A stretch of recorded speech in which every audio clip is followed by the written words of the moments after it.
Through Mr. Mayor, thank you. I can confirm that we are streaming and we are live and recording. You may begin your meeting. Excellent. Thank you, Madam Clerk. I see that we have quorum, so I call this regular council meeting of Monday, November 7th into session. And as is our usual council beginning, we have the land recognition statement read by Councillor Wink this week. Councillor? Thank you, Mr. Mayor.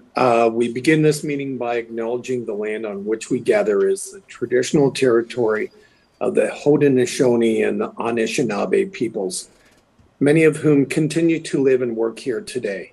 This territory is covered by the Upper Canada Treaties and is within the land protected by the Dish with One Spoon Wampum Agreement.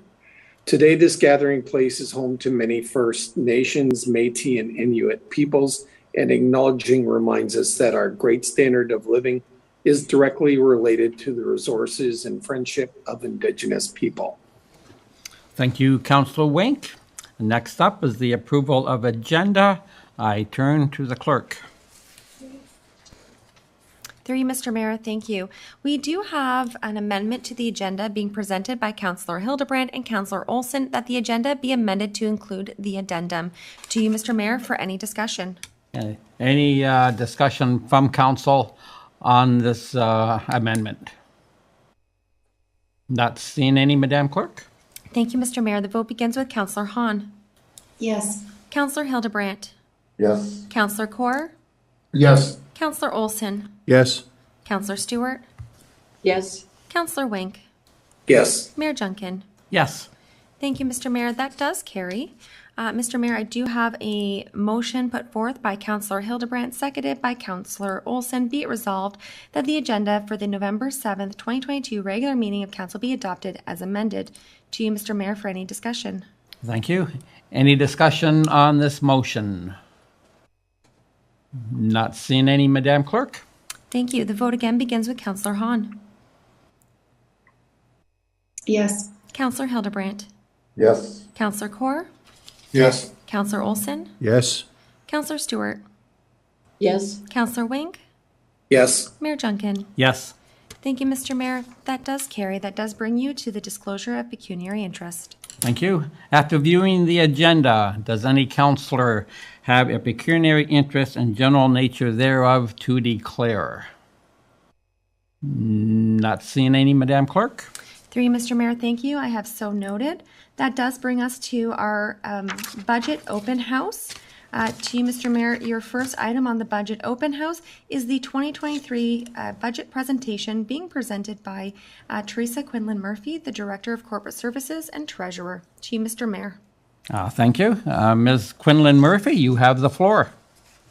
Thank you, Mr. Mayor. I'm just going to share my screen. And here we are, the budget open house. So welcome, everyone. This is officially the first meeting of the 2023 budget. And the budget open house, this is the 2023 budget schedule that was presented to council a few months ago that was approved. And so the first item that we have on the schedule is tonight's meeting. And this, the importance of tonight's meeting is to receive input into the town's 2023 budget.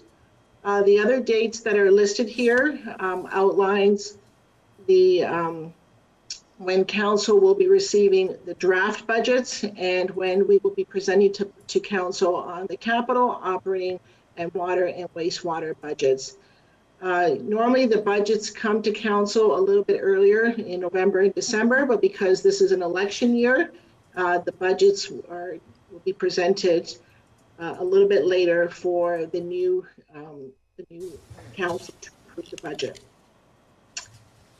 So the town's budget is a financial plan that outlines the money the town will raise and spend within 1 year. It aligns the town's strategic priorities with the services that are delivered daily to the residents. It directs what infrastructure will be purchased, constructed, and repaired. And there are three types of budgets. The first one is the operating levy budget. And this pays for the daily business of the town including the library. And this includes programs and services, including staff to deliver these services, supplies, and repayment of debt for major projects. And this is paid for by your property taxes.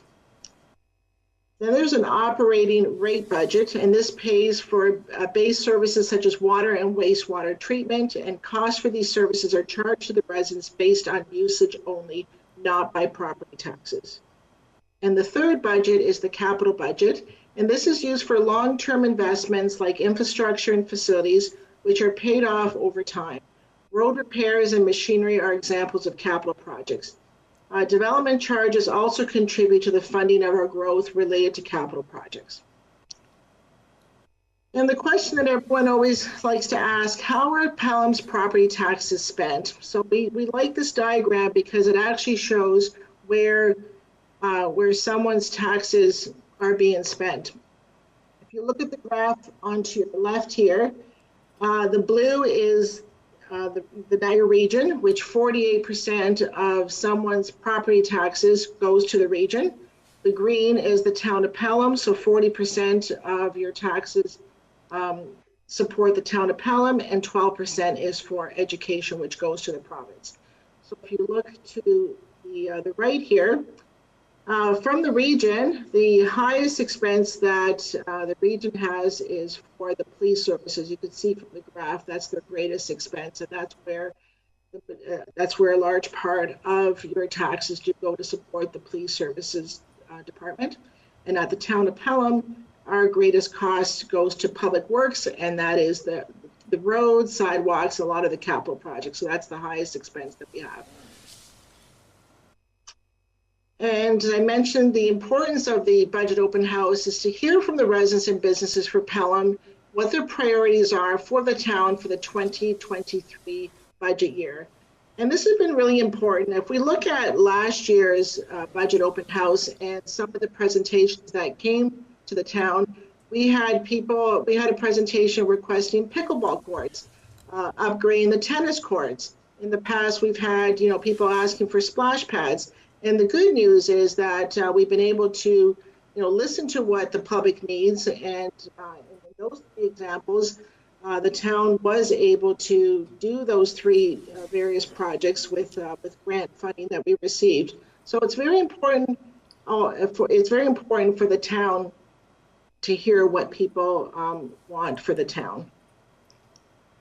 And now I'll pass it back to the clerk's department for our presentations and public input. Thank you, Ms. Quinlan Murphy. And like you say, we'll go back to the clerk. Through you, Mr. Mayor, thank you. We do have registered delegates tonight with us to speak to council. I would also like to just have a moment to remind the viewing public that if they wish to contribute, they may email clerks@pelham.ca. That is clerks@pelham.ca. And at the end of the public presentation, I will check that email and see if anybody emailed in. Through you, Mr. Mayor, thank you. Our first delegate is the Pelham Soccer Club. We do have Chris, Brent, and Nicole here. I'll just ask Miss Leach to take a moment and bring those presenters into the meeting. If council can just give us a moment.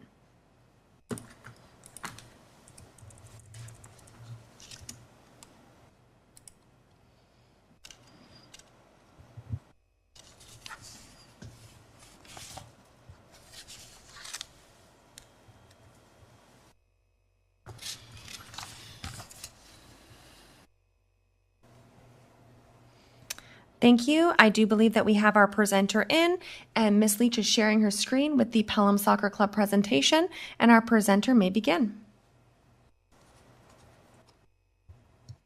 Well, thank you very much. My name is Chris Durden. I'm a director on the board of directors of Pelham Soccer Club.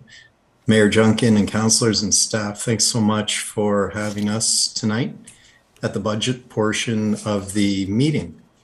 So I've got two other friends from the Pelham Soccer Club here who are here with me.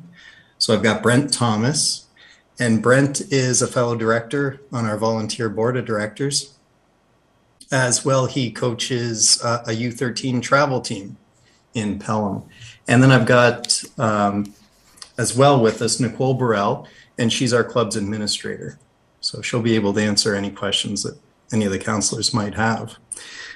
So we're here tonight to talk about the partnership between the town of Pelham and the Pelham Soccer Club, and then to discuss hopefully how through the budget process we'll be able as a club to service more kids in the future and more adults who want to play soccer with the hope of promoting an active living, active, healthy living amongst the residents. So, well, we get going with it then.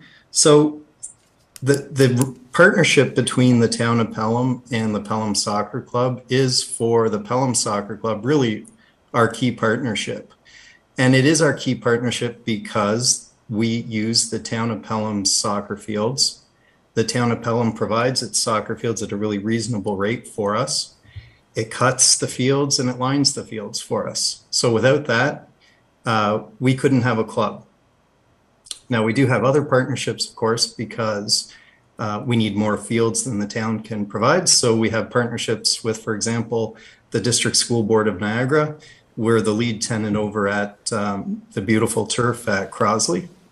And so that's also a very important partnership for us. I'd say that for the town of Pelham, the partnership with the Pelham Soccer Club is an extremely important partnership as well. The reason I would say that is because the town of Pelham's done such a good job in promoting active and healthy living. It's in all your literature, you hear it everywhere. And through our club, we're able, as we'll look at the numbers in a bit, we're able to provide programming for upwards of 900 kids in Pelham each year. So that's providing kids with an opportunity to play soccer at least once a week, many times 3 times a week, making friendships, great connections, staying healthy. And so in my view, this is great bang for the buck for the town of Pelham. All of these kids being out there active, and the financial outlay for the town in exchange is pretty modest, I would say. It's hard to really envision better bang for the buck. So soccer really is a growth sport as well. So many of you know we're just about entering into the World Cup season. So let's hope Canada has a very successful run. And as many of you will also know, Canada will be hosting the next World Cup along with the US and Mexico in 2026. So expectation is that the growth in soccer, both globally and more important here in Pelham, is going to continue into the future. So if, Ms. Clerk, if you could please go to the next slide. Thank you. So I want to talk a bit about the growth of soccer locally and where we are as a club. And some of these things might surprise you a little bit. Let's look at that first bullet point.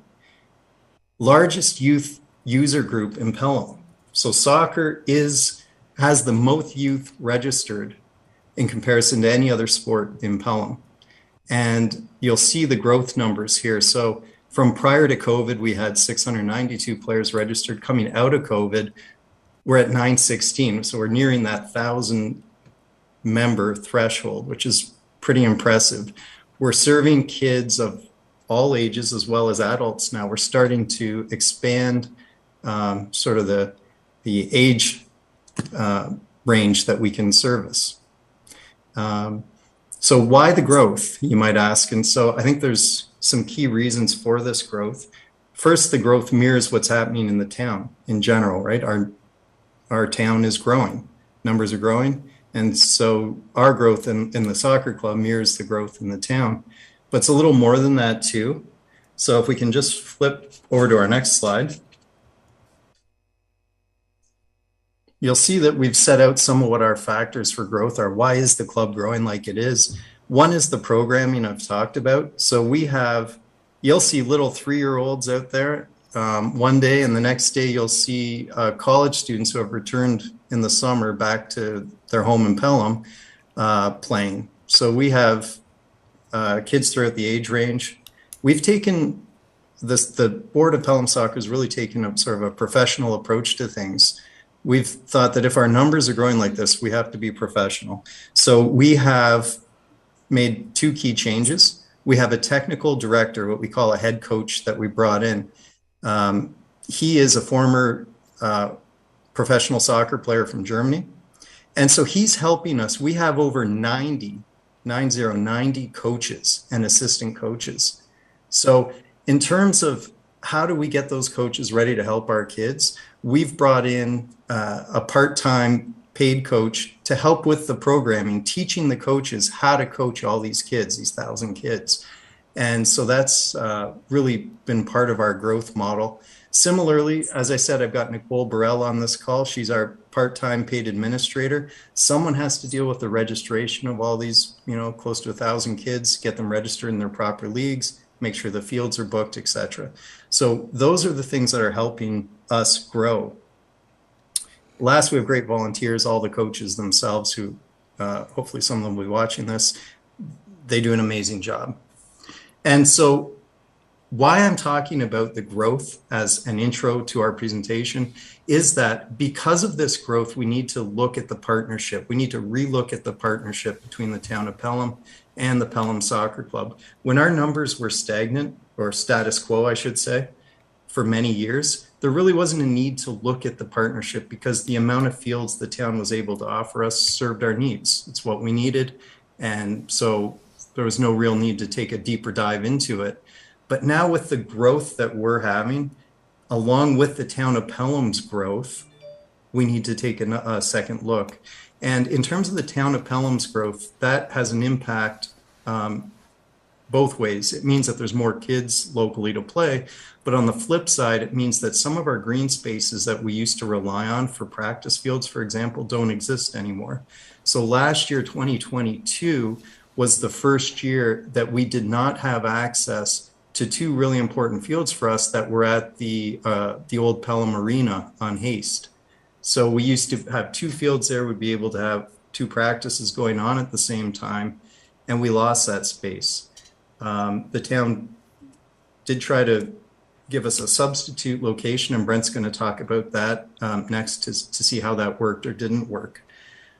So we need to relook at the partnership in terms of facilities and access to fields.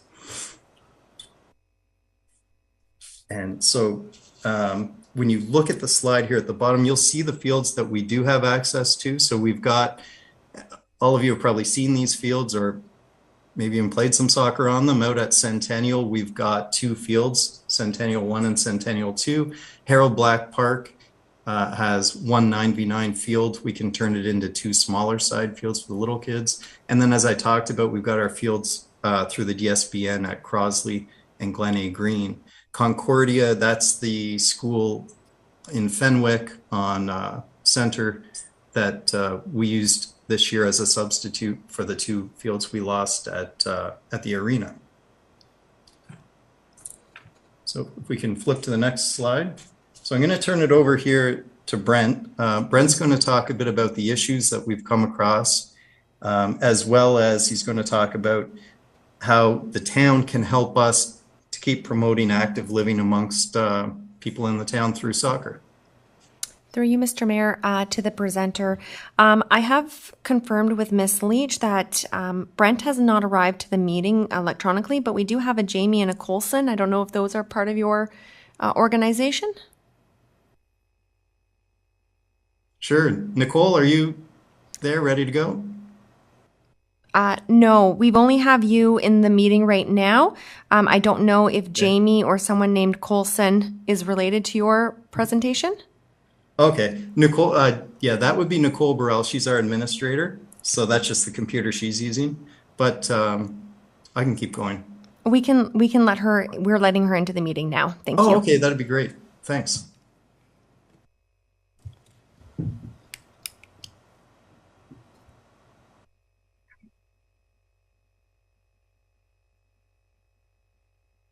Okay, Nicole is now in the meeting.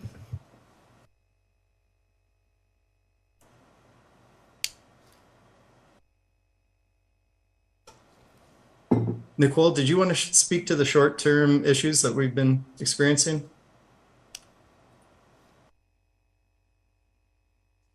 Sorry, I just got in, so I don't know what you guys are talking about. So I don't know where. Okay, no problem. So I'll take it from here. And Nicole, if you can just jump in when you feel is the time. So in terms of the issues that we've seen through the club in the last year, along with our growth, is the condition of the fields. So essentially what the town is doing for us is they will come out and cut once a week in our playing season. And they will make sure that the lines are out and visible. And they do a good job at what they do in terms of that. Now, if you've played soccer, you'll know that you can't play on a surface that's been cut once a week. It would be like, trying to play hockey and you haven't flooded the rink properly between periods. For two reasons, it doesn't work. One, it's just not enjoyable to play on a field that isn't cut nice and tight. It needs to be cut tight. And two, if the playing surface hasn't been rolled properly and treated properly, it is also a danger, right? The ground's uneven. Kids are going to be rolling their ankles. So we need to be able to pick our game up here in terms of the condition of the fields that we offer for our players. So again, the issues then are grass being too long and uneven turf. That in terms of the conditions, that's really what we're seeing. A lot of the fields, Harold Black especially, you're seeing a lot of weeds out there, very little grass, mostly weeds if you go and walk the field. And that's not very accommodating for a good soccer game. Okay. And then lack of fields is a big issue for us. Okay. As I talked about at the beginning, we did lose the ability to use the arena fields. And so the replacement didn't work well for us. Concordia is a private, that's not a town property, but the town was able to work with us to get us in there, which was great. But there were many issues with it. If any of the counselors have ever gone out there and seen the back, I think my next slide, if we can flip to the next slide. So we've got it blanked out here. We called it Concordia Art. It is graffiti filled. It's really nasty. So we had about 250 kids going out to that property per week to play, and they were all exposed to seeing what was on that wall, which was extremely nasty. And the condition of the field was not up to par. It's just not up to standard for a soccer club to have players playing on that. So it was a makeshift effort to try to fill in the gap from what we lost at from the arena fields, but it just didn't cut it. Well, and one of those fields there didn't even have nets. Like it was just a field of grass.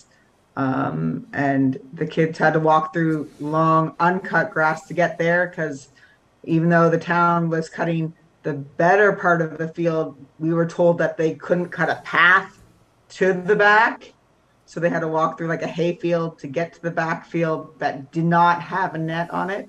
And I realized they said, we don't want to spend money on it if it's going to be a short-term thing, but we had soccer practices on a field, like with no nets whatsoever. So it really wasn't a viable long-term solution by any stretch of the imagination. We can go to our next slide and then the next one. Yeah. Nicole, do you want to speak to what we see as our immediate solutions? Yes. So we've been told by the beautification department, I believe is the right term, that they have received quotes to do some major maintenance on one soccer field and one baseball diamond for next season. It was about $20,000 for the two combined. So the fields definitely need it. This is kind of like a one-time go in, aerate everything, major weed control. All of the fields need it, not just the one soccer field. I can't speak to the baseball diamonds because we're not baseball people. So we're requesting that you fund that for all three fields because we really need to increase that. We currently pay for all of the upkeep at Glen A Green. So we roll, we weed and feed, and we cut that grass, and it's the nicest grass field we have. Like it really ultimately is, because we've been putting in the yearly maintenance to it. And the DSVN tells us that they're just going to cut it with the big thing. And we're like, well, that doesn't work for us, but we've worked out a solution together. And like Glen A Green, because of the maintenance that we have done on it, we get lots of compliments on that field. It works out really well for us. Chris, do you want to talk to the cutting? You had. Sure. So cutting, as I talked about early on, we need to be able to have 2 cuts a week in the competition months, the summer months, the high growing months. And so we recognize the town might be limited right now on what it's able to offer. And that, from what we've heard, it could be because of equipment. Like there's just so many large size mowers, or maybe one that's available. So in terms of a budget request, is there a way that, that the town may be able to purchase another cutter? Or if not, we'd be open to other solutions. But the fact is, it is a fact that we need to have that second cut to offer a proper plane surface. So that is something that, is really high on our list of requests and priorities in terms of how can we get that? How can we have the town help us there? Because that is really what is so crucial. And then if we can flip our slides.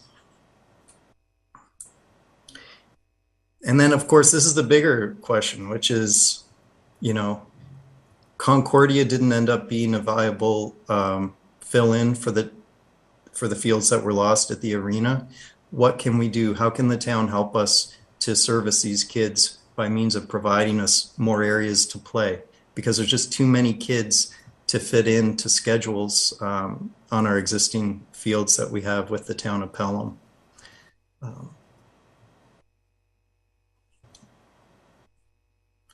So we don't have a clear solution. We can't say to the town, here's where we want to be, but we want to be a willing partner with the town in terms of figuring out a solution to this issue so we can keep servicing the kids. Soccer Pelham draws people for many reasons. There are some parents who are going to say, hey, how was the soccer program there? So it is another draw. It's another feather in the town's cap in terms of saying, here's why Pelham is the place you should be living or running your business.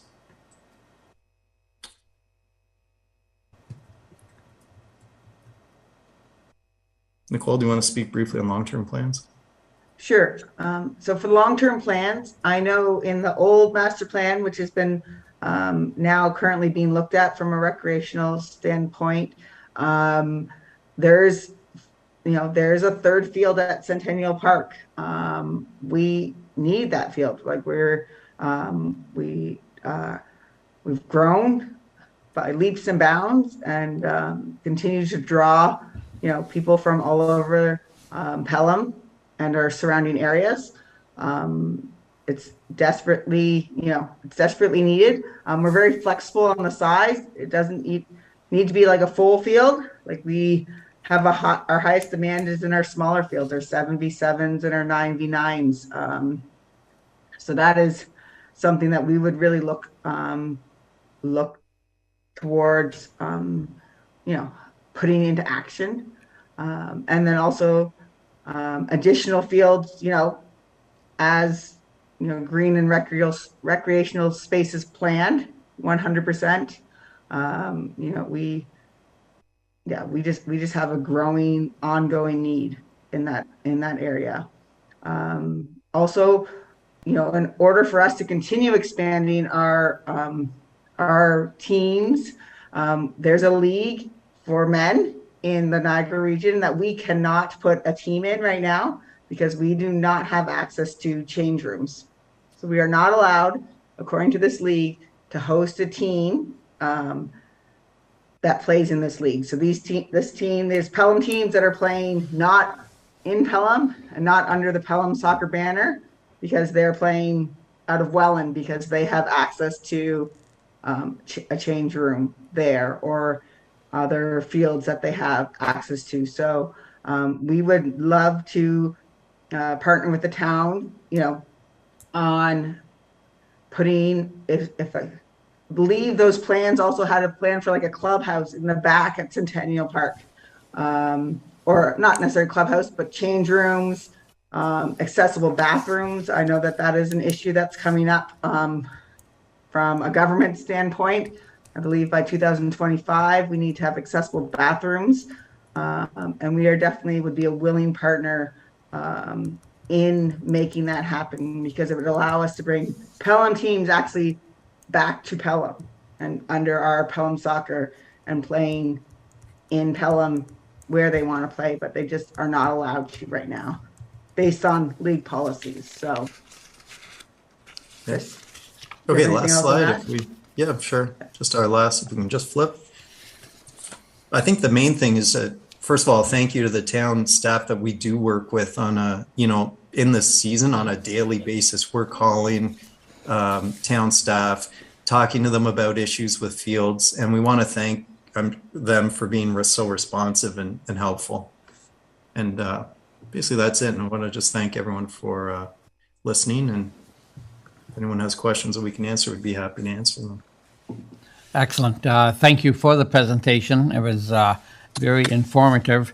Before I turn it to council, I'd like to have our Director of Recreation and Wellness, Vicky, any comments from your perspective on the presentation, please?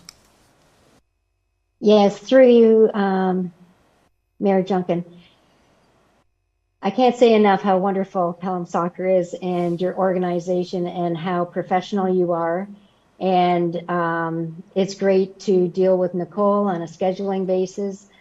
And it's made our job easier. I can comment on the future plans of fields, and I know that we've met and spoke about this. As you know, we do have the third field in the capital budget. I believe it's in 2024 at the moment. And we hope that that will be developed. The other thing that we are doing this year is we will be lighting Centennial 2, and that is to be lit prior to year end. Actually, I believe that they're working on that now, which that will give you more access and hopefully relieve some of the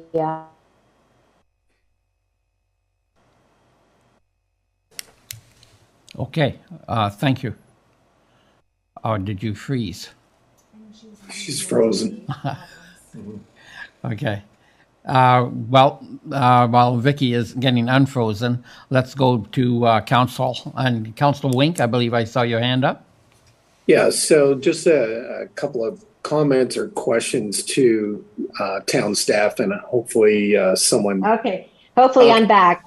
Okay, so I would also like to say, for some reason, my connection is very poor tonight. And I apologize for that.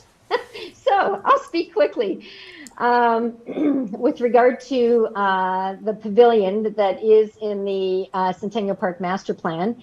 So the pavilion is to also have accessible washrooms, and I am sure with a partnership with the soccer club, we could also include 2 change rooms. Now that is a major build, and I don't have my in front of me, but I believe it's 2026, something like that, unless we get a wonderful grant again. So we will have to see how we make out. And of course, with partnerships, that's always a bonus when you're writing grant applications. And I know that we've had past partnerships with the soccer club, and we've always been successful. I'm going to turn it over to the Director of Public Works, and he can speak on the maintenance of the fields. before I get cut off again. Sorry. Okay, to the Director of Public Works, Mr. Moore. Yes, thank you. Through you, Mr. Mayor. I do have Ryan on the line.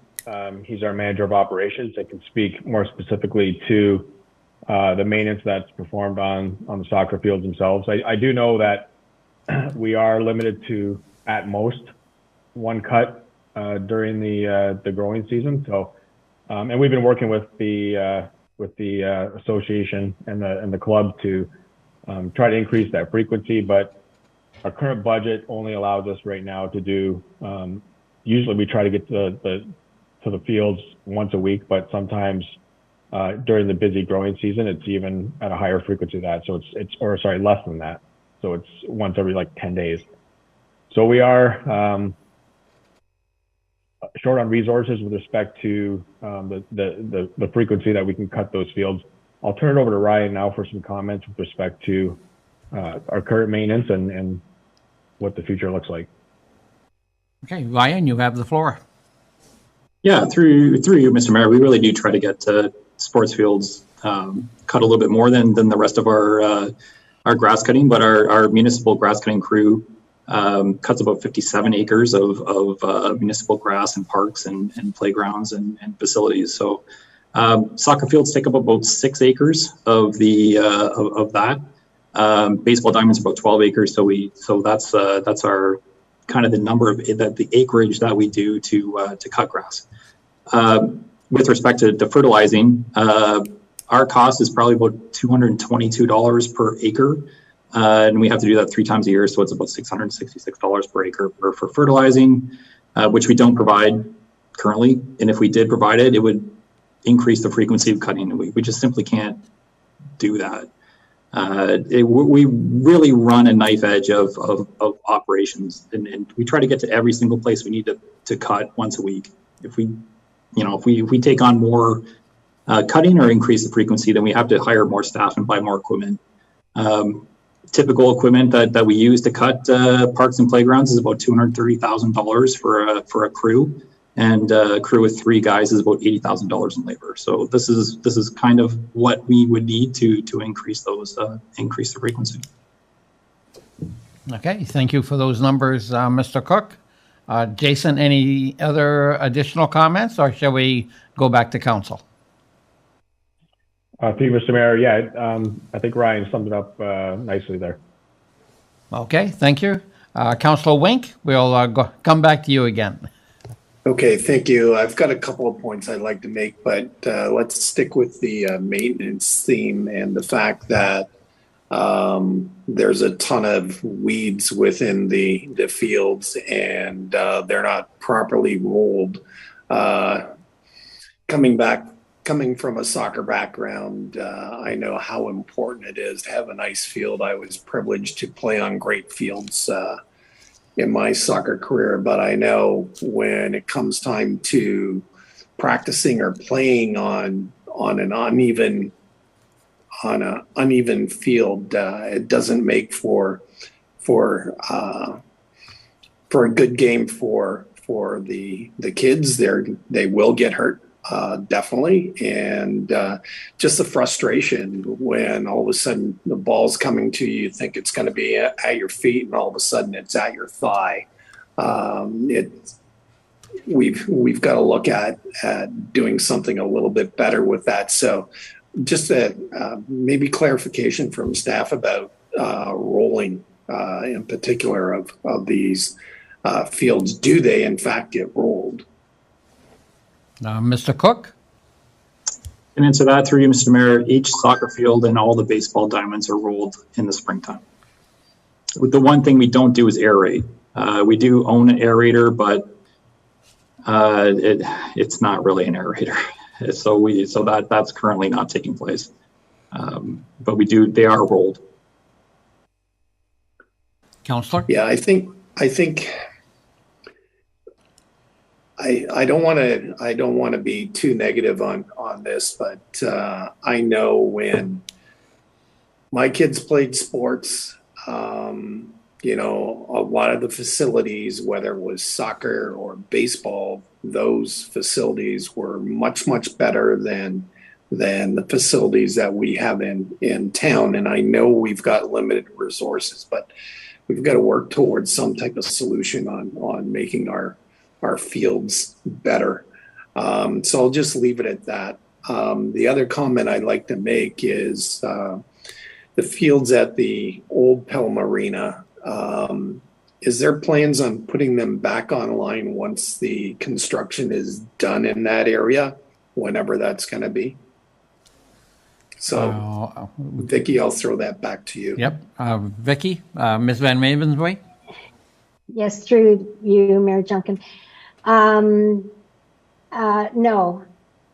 we do not plan on putting those fields back in. It is a green space that will be used by the neighborhood. We do not have parking facilities. And without parking facilities, well, washing facilities either, but we cannot have, 20, 30, 40 vehicles being parked along streets. So the idea is to replace those fields with additional fields elsewhere, which would be Centennial Park at the moment. Go ahead, Councilor. So thank you for that. One last question then. I know they're working on the master plan. Is there, to the committee's comments, is there green space being planned for future fields, whether be it ball diamonds, be it soccer fields, whatever? Will we have parks that would be able, new parks coming on stream that would be able to accommodate this? Ms. Van Ravensway?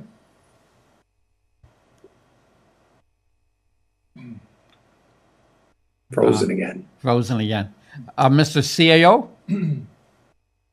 I suppose I can partially speak to that, in that I'm sure I'm not alone on this call as being one of the people the consultants have spoken with, and we don't have the report as yet, but they're certainly asked questions around those. So I'd be surprised if there weren't some findings and some commentary on that. The thing is, it's a work in progress, and so I don't know how to give a more specific answer other than to say we're not deaf to the concept or proposition.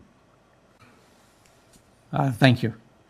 Vicki, I believe you joined us again. Any last comments on that subject? Yes, through you, Mr. Mayor. I apologize. With regard to the master plan, from what I have heard, that is one of the recommendations, that they will be recommending additional field space, which at this time, as we know, the only area that we have left in our active parks is Centennial Park, in which we do have planned to have a soccer field there. Other than that, we will have to find more land.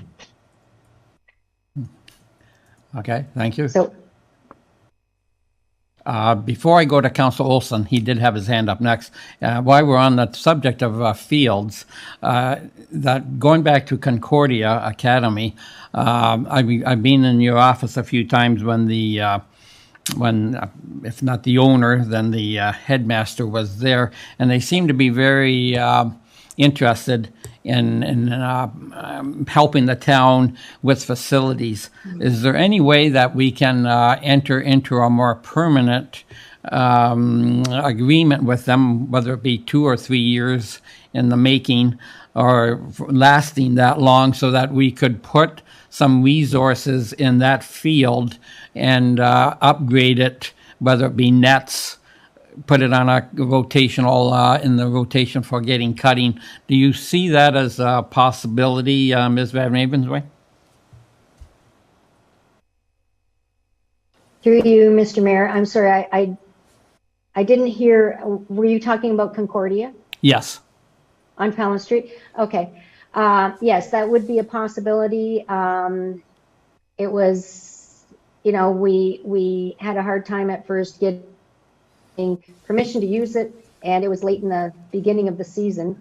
It was our hope that it would be better used and welcomed, I guess. And we can look at improving the fields as well as the netting situation. From what I understand, it started out to have nets, and then we changed it over to 2 fields, the large field, and it was portable nets that were used. So it was a beginning. I know that the Concordia group are willing to work with the town if that would be a a way to go forward. Okay, thank you. Turning now to Councillor Olson, you're next in line. Yes, thank you, Mr. Mayor, and to our presenters. Your performance as a partner for the town is really impressive. I think looking at the results you've achieved, a growth rate of 33% over 4 years, and you've obviously have a sound organization as far as governance goes. So it makes it possible for us to have a strong confidence in what you're doing. And I recall reading in the paper, in the Voice, about your hiring of your technical director, which I thought at the time was an excellent step to be taking. My question is for Ms. Van Ravensway again. If you're using the Concordia field, do we have insurance for that? What insurance arrangements have we made for that? Ms. Van Ravensway? Yes, absolutely. Through you, Mr. Mayor, we do have insurance through our insurer naming Concordia as co-insured. So we definitely do have insurance. Okay, and my next question is for Mr. Marr. Would you have any idea of what the incremental cost would be of taking on some of these services? And I would start off by talking about the preparation of the ground, aerating and that type of thing. If there's services around that can do that, what would be the cost of that, do you think? To Mr. Marr? Thank you, through you, Mr. Mayor. Rolling costs, I'm not sure. Ryan may have some more input on that. I know we did get a quote for doing fertilization, weeding treatment on one of the soccer fields and one of the baseball diamonds. And I believe that quote was coming backwards somewhere around $20,000 for the season to maintain those 2 fields. So it is quite costly to do. Obviously, that's basically one quote that we have gotten. We can look into further suppliers and subcontractors to do that work for us and get some additional pricing. So we can look into those costs and try to come back with something for budget time. Yeah, thank you, Mr. Marr. I think, as far as I'm concerned, I think we should do as much as we can for an organization that's so successful as this one for our youth, and maybe break down the costs a little bit more and break down some of the services which can be provided by an outside contractor. And I see Ryan has his hand up there. Mr. Cook? Yeah, thank you. So if you look at it from a per acreage cost, so the cost of rolling and aerating and overseeding is about $25,000.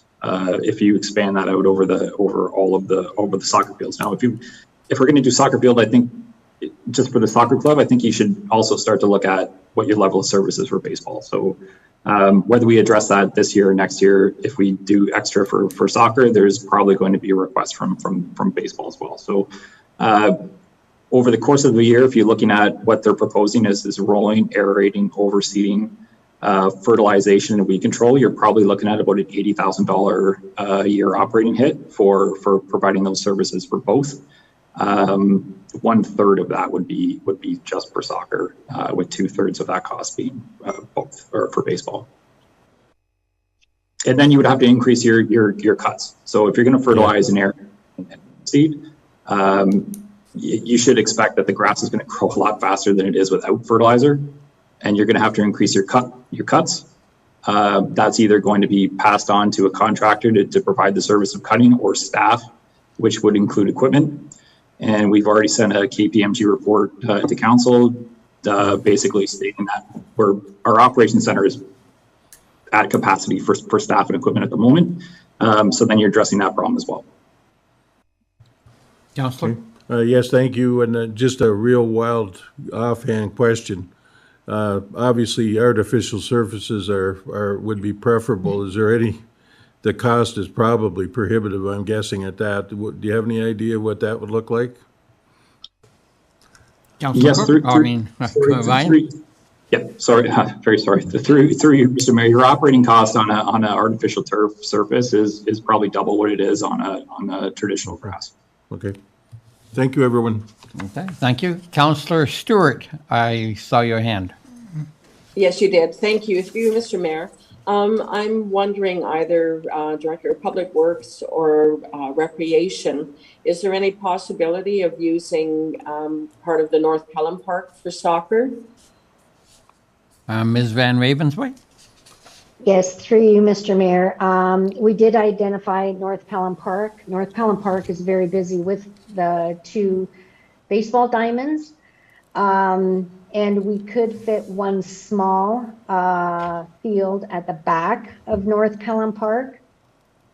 The fear was the congestion with limited parking. We already have 2 facilities. And then if we have a 3rd facility going on at the same time, you would definitely have parking on the road, the street, which we had issues with parking on the street with children, going to the cars, and that was a safety concern. So we will speak to soccer with regard to that, and we always meet with the Baseball Association. It would be something that we can discuss further. Okay, Councillor? Thank you. Okay, thank you. Any other, I see Councillor Hildebrand. For you, Mr. Mayor. To the presenters, excellent presentation. Greatly appreciated. Great progress your team has made. And I agree with Councillor Olson's comments with rehiring of an administrator and a technical rep. I think that's an excellent development too. Great presentation. Getting on back to street parking. You know, my kids, my grandkids all played soccer. And when we went and played in cities like Hamilton or Toronto or any of those places, street parking is where everybody parked. So I don't quite understand the street parking issue, because I know the Platform Tennis Club, which has about 100 members, when Lally Holmes finally starts their underground work, which they hope to start by April. I'm not sure whether that's going to happen. But anyway, John Lally said he's happy to have kids playing soccer on the field behind there. But why is it an issue of parking cars on the street? Because the Pelham Platform Tennis people, which, like I said, has a club of 100, they're going to be parking on all the streets as well. So can you please explain that? Ms. Van Ravensway? Through you, Mr. Mayor. First of all, when the Platform Tennis Association is playing, they don't have 100 members showing up at the same time, because they only have 2 courts. So at 2 courts, you would have 4 people. So you may have, at the very most, you may have, if you had 15 people, 14 people, 16 people at the same time, that would be a lot. And the other thing is they're adults. The issue with, it's a safety concern.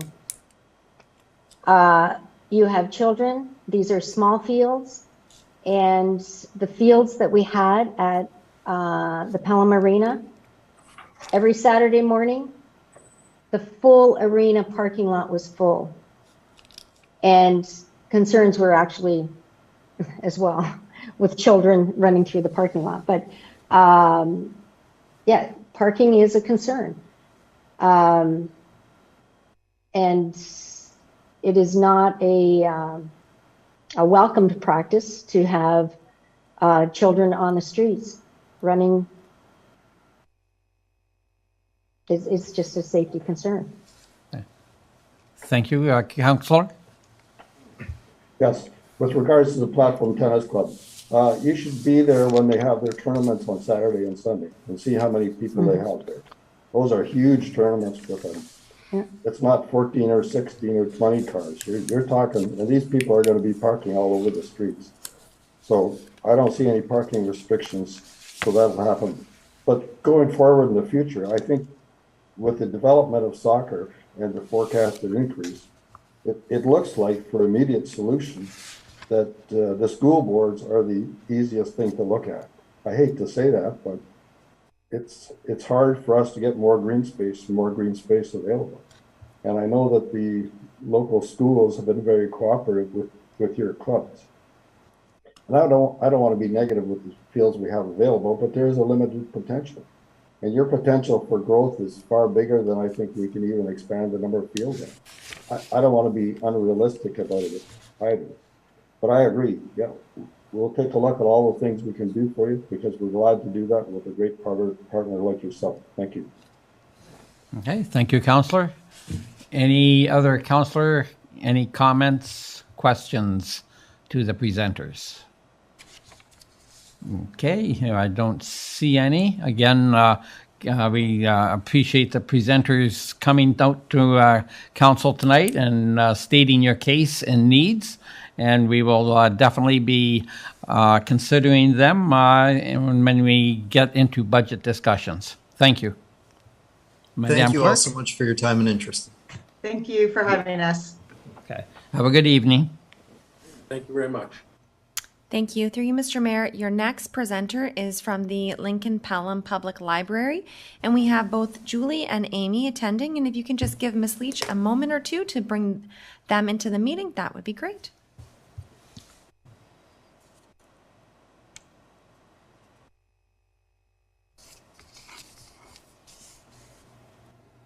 Yes, I think we do see both of our presenters are there. They're just screen. Very good. Thank you. To you, Mr. Mayor. Go ahead, ladies. You have the floor.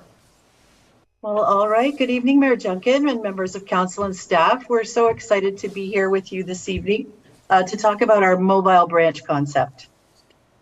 Could we have the next slide, please? Lincoln Pelham Public Library has been fortunate to have been bequeathed a former wastewater van to pilot a series of outreach visits to various locations. You can see her there on the slide.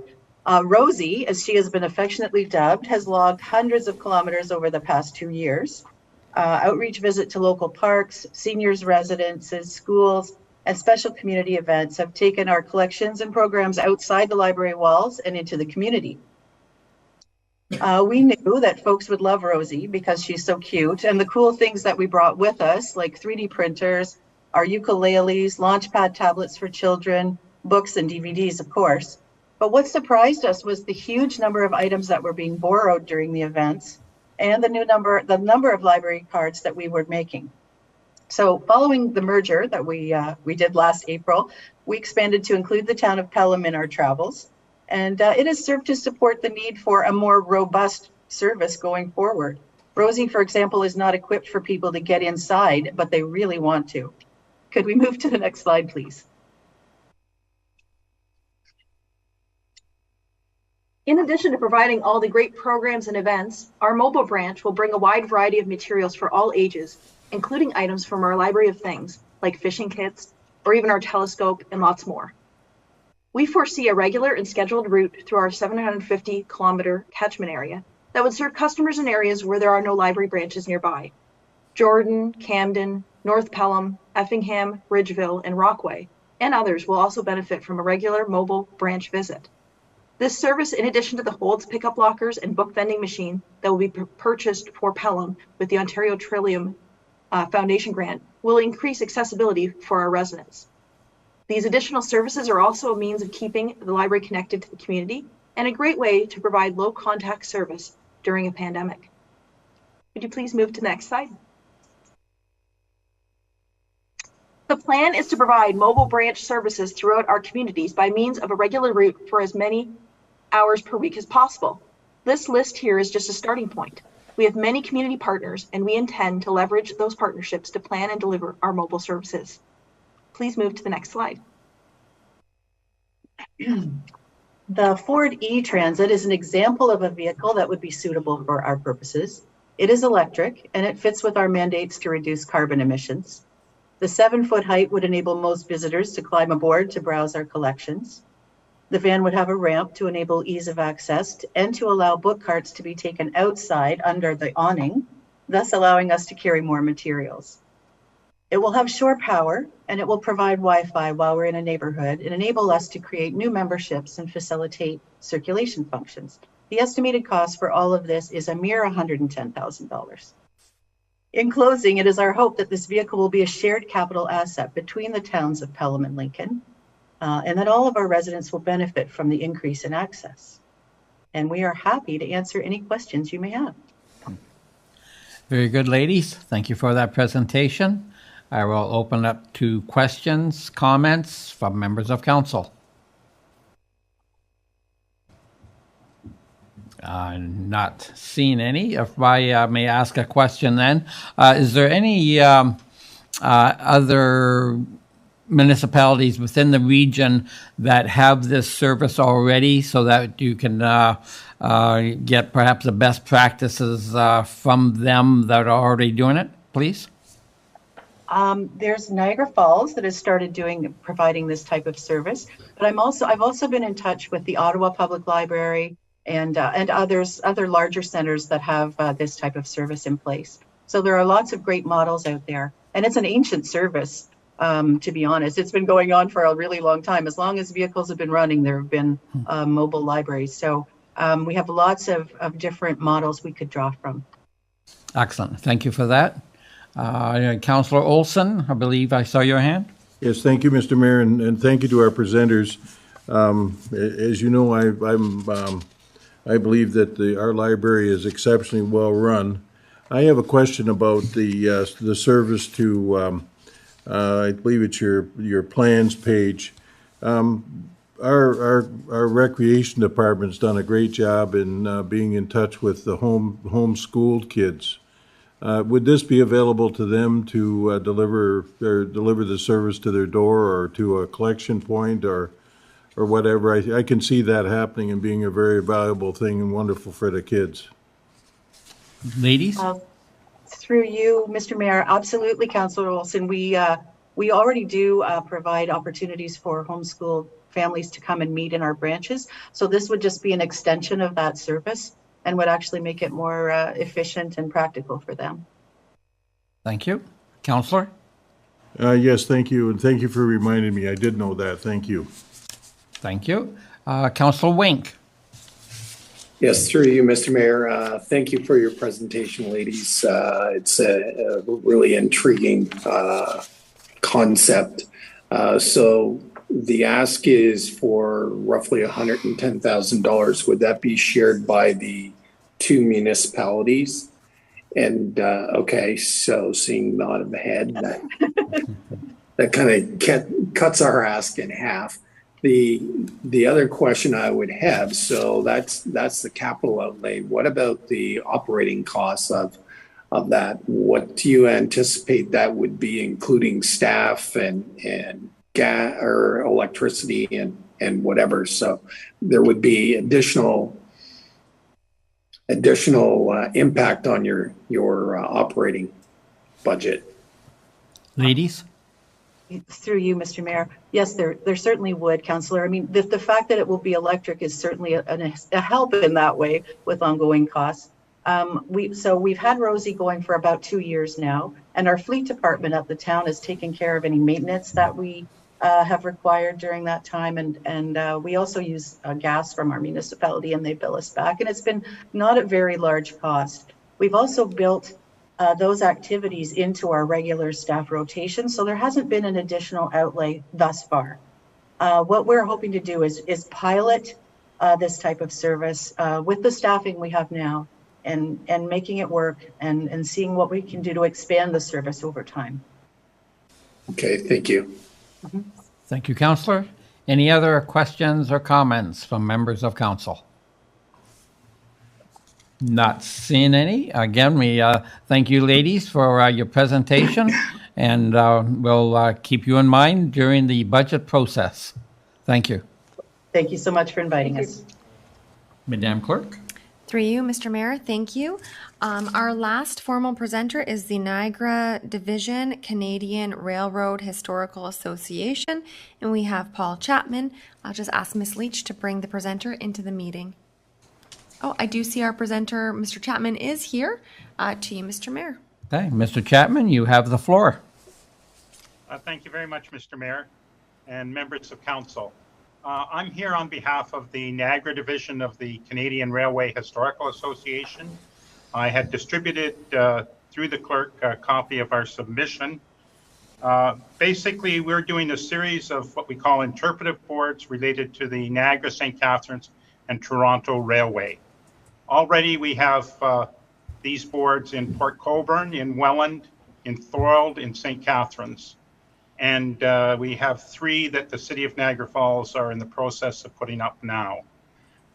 This project is to explain the history of the NS&T, the electric freight and passenger railway that served the Niagara Peninsula. These signs at this time cost about $5,000 each. We've raised approximately $4,000 from the division and members of the public towards this sign. We're looking for a contribution from the town of Pelham of $1,000 towards the cost and installation of the sign. As indicated in my submission, the sign would be located next to the Steve Bauer Trail, just south of Port Robinson Road. There is an existing bench there, and in talking to town staff, that would appear to be an excellent location for the sign to go in.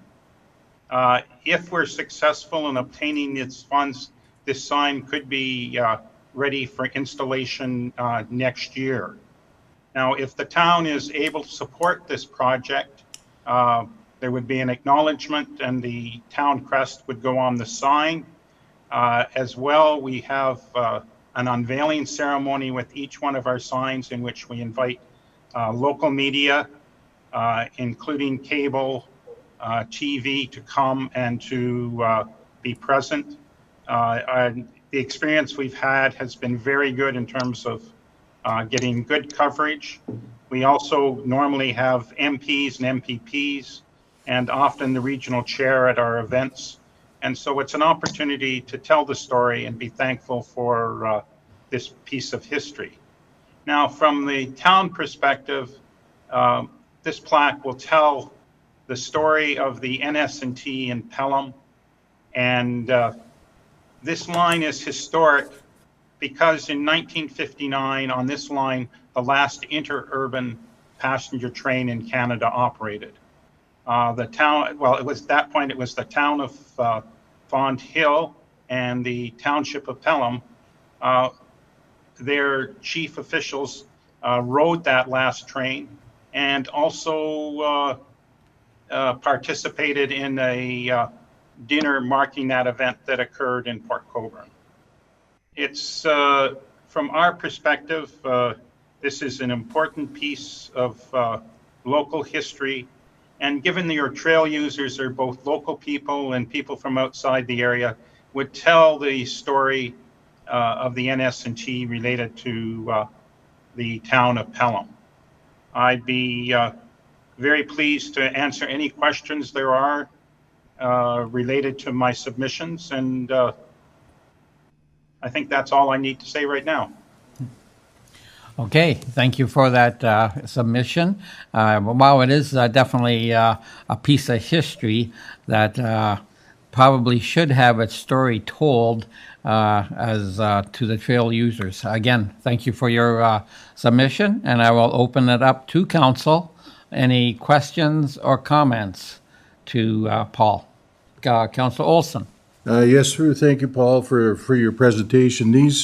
These railroads were very important in the formative years of the town of Pelham, or towns in Pelham, specifically Fond Hill. And when these railroads went through the area, they brought with them feed mills and hotels, and they had excursions and all kinds of things that were very important to the society at that time. And I believe I'm correct in saying, and I may not have this exactly right, but at one time you could go from Toronto to Florida on interurbans, and you'd only have to walk like half a mile or something between stations at times. So these were very important, and this was part of the electrification of Ontario and the development as an industrial area. So I think this is a really great opportunity to recognize the importance of the interurbans and this railroad in particular. I've spoken to the Pelham Historical Society, and they would like to be active participants in the dedication of the plaque and the signs. They see a great value in it, and they volunteered to be part of it and share the cost of whatever type of event we put on. So, thank you, Mr. Mayor, and thank you, Paul, for your presentation. Okay, thank you, Councillor. Any other comments, questions for the presenter? Not seeing any. Again, Paul, we thank you for bringing this to our attention, and we will be putting it on the budget ask at the discussions. Thank you, sir. Well, thank you very much, and I appreciate, if we're successful, I'll be definitely in touch with the Pelham Historical Society. Thank you. Thank you, and have a great evening. You too. Through you, Mr. Mayor, thank you. That's all of our pre-registered members, but I will check the clerks at pelham.ca email address to see if anybody emailed comments live. If you can give me just a moment.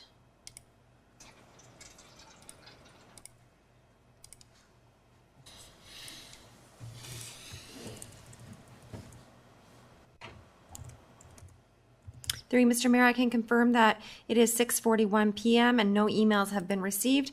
Therefore, you can move on to council input. Okay, thank you.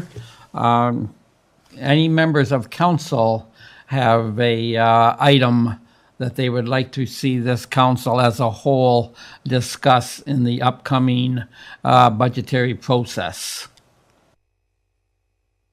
And Councillor Wink. Yes, through you, Mr. Mayor. Just to pick up on something that was deferred to the new council, we do need to address the parking in Ridgeville.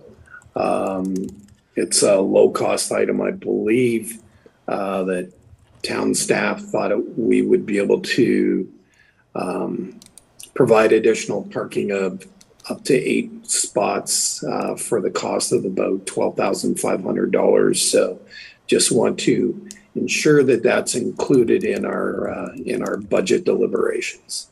Okay, thank you, Councillor. I'll go to Director of Public Works. Mr. Marr, did we indeed have that already in the budget list? Do you know? Yes, thank you, through you, Mr. Mayor. So we will be including that as a line item as part of the roads 2023 capital budget. It's a little more than the 12,000. I think when we presented it to council, it was around 25,000. So we've got a budget line item in there for council's consideration for 2023. Okay. Thank you. Thank you. Any other comments from councillors? Not. No, Councillor Stewart, you made it under the wire. I did. Thank you. Through you, Mr. Mayor. I did put a motion forward about a lighted crosswalk at Wellington Heights. I just want to be sure that that's included in the deliberations. Okay, thank you for bringing that up, and I'll go return to Director of Public Works, Mr. Moore. Is that again in your department? Through you, Mr. Mayor, that is correct, and we will be bringing a line item as part of the 2023 capital budget for the installation of a pedestrian crossing at that location. Thank you. Great, thank you. Any other comments, items before we move on? And Councillor Hahn. Through the mayor, yes, I just wanted to ensure that any trees that have died on our boulevards would be replaced. I know that that's been something that has been ongoing and will continue to be ongoing, but just to make sure that, especially with the oaks that we've lost, that those trees are going to be replaced, because there's a lot of trees missing on boulevards. Thank you, Councillor. Let's go to Director of Public Works again. Director, is that an ongoing program that we have in the town? Yes, thank you, Mr. Mayor, through you. So we do have a tree policy that was approved by this council. We are adhering to that. We will be bringing a report, staff will be bringing a report in December with respect to an update and basically a report card on our forestry operations during 2022. That program will continue in 23 and we will be reporting to council on that. Okay, thank you. Councillor, is that good? Yes, thank you. Okay, thank you. Any other comments, projects? Not seeing any. I turn to the clerk. Through you, Mr. Mayor, thank you. I do have a motion put forth by Councillor Kaur, seconded by Councillor Stewart. Be it resolved that Council receive the 2023 budget presentation by the Treasurer for information. To you, Mr. Mayor, for any discussion. Okay. Any further discussion on this item? Seeing none, Madam Clerk? Through you, Mr. Mayor, thank you. This vote begins with Councillor Hildebrandt. Yes. Councillor Kaur. Yes. Councillor Olson. Yes. Councillor Stewart. Yes. Councillor Wink. Yes. Councillor Hahn. Yes. Mayor Junkin. Yes. Thank you, Mr. Mayor. That carries. I do have a motion put forth by Councillor Wink, seconded by Councillor Hahn. Be it resolved that Council receive the following 2023 budget presentations and refer to staff for inclusion in the budget considerations. 1. Pelham Soccer Club. 2. Lincoln Pelham Public Library. 3. Niagara Division Canadian Railroad Historical Association. To you, Mr. Mayor, for discussion. Thank you. Any further discussion on this item? Not seeing any, Madam Clerk? Thank you. The vote begins with Councillor Kaur. Yes. Councillor Olson. Yes. Councillor Stewart. Yes. Councillor Wink. Yes. Councillor Hahn. Yes. Councillor Hildebrandt. Yes. Mayor Junkin. Yes. Thank you, Mr. Mayor. That carries. I have a motion put forth by Councillor Hildebrandt, seconded by Councillor Wink. Be it resolved that Council direct the following items be included in the 2023 budget for Council consideration. 1. 8 parking spots in Ridgeville. 2. Light crosswalk at Wellington Heights. 3. Replacement of dead trees along the boulevards. To you, Mr. Mayor, for any discussion. Thank you. Any further discussion, debate on these items? Not seeing any, Madam Clerk? Thank you. The vote begins with Councillor Olson. Yes. Councillor Stewart. Yes. Councillor Wink. Yes. Councillor Hahn. Yes. Councillor Hildebrandt. Yes. Councillor Kaur. Yes. Mayor Junkin. Yes. Thank you, Mr. Mayor. That does carry. To you, Mr. Mayor, that takes us out of the budget meeting and back to our regular council agenda. And I do have a motion put forth by Councillor Stewart, seconded by Councillor Olson. Be it resolved that the following minutes be adopted as printed, circulated, and read, being RC 18-2022, October 17th, 2022, regular council. Mr. Mayor, I ask that you call for any errors or omissions. Thank you. Any errors or omissions in these minutes noted by any councillor? Not seeing any hands, Madam Clerk? Thank you. The vote begins with Councillor Stewart. Yes. Councillor Wink. Yes. Councillor Hahn. Yes. Councillor Hildebrandt. Yes. Councillor Kaur. Yes. Councillor Olson. Yes. Mayor Junkin. Yes. Thank you, Mr. Mayor. That carries. Mr. Mayor, that brings you to item number 7, which is the request to lift consent agenda items. Any councillor may request an item be lifted should they choose to have the motion that's attached to it amended. If a councillor just wishes to speak to an item, they're not required to lift it. To you, Mr. Mayor, if you can call to see if there's anyone who wishes to lift an item. Thank you. Any councillor wish to lift any item? I see Councillor Kaur. Yes, through you, Mr. Mayor. I'd like to lift 10.2.4. Sorry, through you, Mr. Mayor, that was 10.2.1. 4, Holly. That's not a consent. Sorry, do you mean 8? We're on the items 8. 10 is a staff report, which you'll be able to speak to. Okay, I'm very sorry. Not at all, Councillor. Thank you. Okay, thank you. On the agenda, on the consent agendas, I see Councillor Wink. Yes, I'd like to lift 8.5.1, please. Okay, thank you. Any other councillor that would like to lift any item? Not see it. Madam Clerk?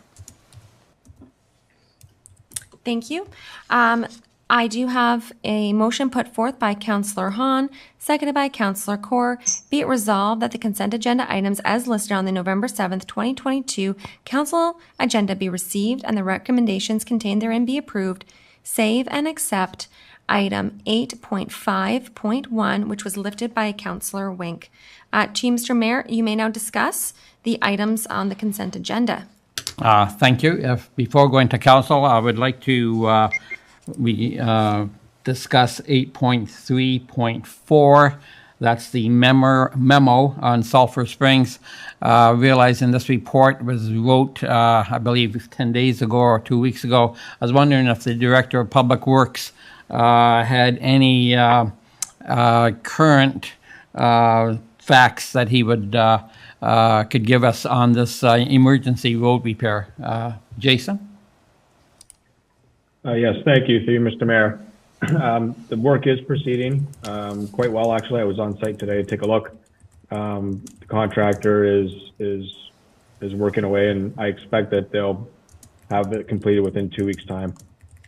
Excellent, thank you. And are we still within the parameters of the figures that accompanied this report? Yes, through you, Mr. Mayor. So yeah, we'll be sure to be on budget there for that work. We're not seeing any surprises to this date. As long as the weather holds, we'll make good time and get it done. Excellent. Thank you for that report. Councillor Olson. Yes, through you, Mr. Mayor. Item 8.5.2, and this is the more homes built faster, and the adjustments that have been made were going to be made by the government with respect to development charges and several other things. And I wanted to ask Ms. Weens if she would be able to include a report of some kind that goes along and shows the impact of this change to, or this act, because I found the last report that she did on the changes that were coming to be very informative and useful to me, and I just wondered if there was a possibility we would have this, because I expect that there's going to be some impact on our budget deliberations as well that arise from this. Okay. To the Director of Planning, Ms. Weens.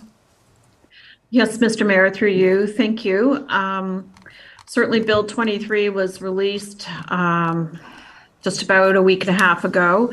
And it has received second reading, and this government is moving fast to move this bill through the House, and we anticipate it would likely get approved and receive royal assent certainly before the end of this year. Their Bill 23 does propose to amend 7 different pieces of legislation. And so there will be a number of impacts on the town with respect to this bill if it's approved the way it's currently written. And so there's impacts on certainly operationals in terms of planning and development engineering review, but there's also financial impacts with respect to development charges. And there are a number of other initiatives that the provincial government has also released in the last 2 weeks, and even as late as Friday as well, dealing with changes to provincial policies and other pieces of legislation. So There's a lot happening. It's very disruptive at this time, and I do hope to be able to bring you a report on kind of what the implications are for the town going forward. And I would hope to do that in December. Counselor? Okay, yes, thank you, Ms. Weens. I've read in the paper that various communities or various municipalities have had their targets set for how many houses they have to construct as part of this $1.5 million house build over so many years. Have we ever received a target number? Ms. Weens? So, Mr. Mayor, through you, as part of this, the province released housing targets for 29 of the largest municipalities. And so in Niagara, that affected St. Catharines and Niagara Falls in terms of targets. Now, that being said, as of Friday, last week, the province did approve the region's official plan, and you will recall that there are growth projections in that official plan as well, and that the town has going to have an obligation to deal with. So all of this is moving very quickly. The growth targets in terms of that the province just released a week or so ago with respect to the 29 largest municipalities are in addition to kind of those growth projections that we were working with. So those targets really affect St. Catharines and Niagara Falls. Thank you, Mr. Mayor. Thank you. Thank you, Ms. Weens. Thank you. And if I may just comment further, we had a slight discussion on this same bill at the region. No deep analysis has been made on it, of course, but it seemed like the region was going to be more affected than the municipalities themselves. That tends to everything will shake out in time, but the reason the government has passed this bill or wishes to pass it is because they realize that there has not been very much progress, headway made on solving the homeless problem, the affordable housing problem in this province. And in fact, you can say the whole country, and they are hoping that by implementing these changes that we will speed up the process of getting people off the streets into houses and residences, and also improve the affordability of the housing. Would you concur to those statements, Ms. Weens? So, Mr. Mayor, through you, I mean, certainly that is the province's messaging. They're all about building more houses faster. Whether or not those houses will be affordable or not is still another question.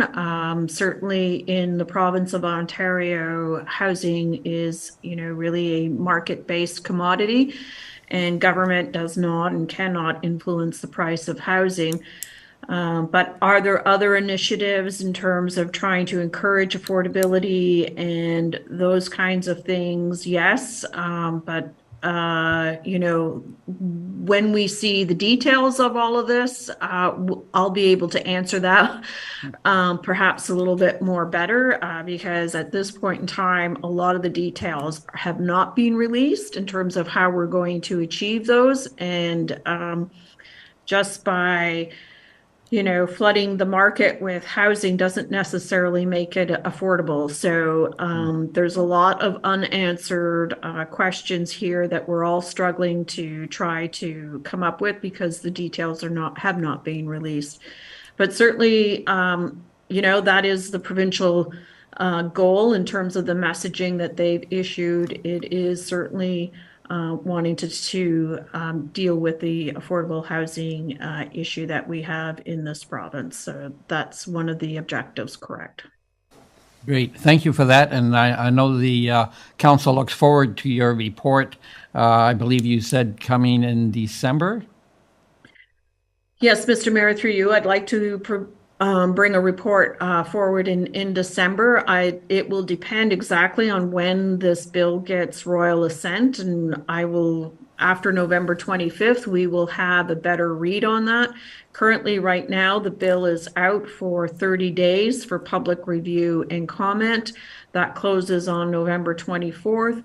And if they approve this bill and give it royal assent quickly thereafter, then we should be able to get a report to you early in December. If not, then in the new year.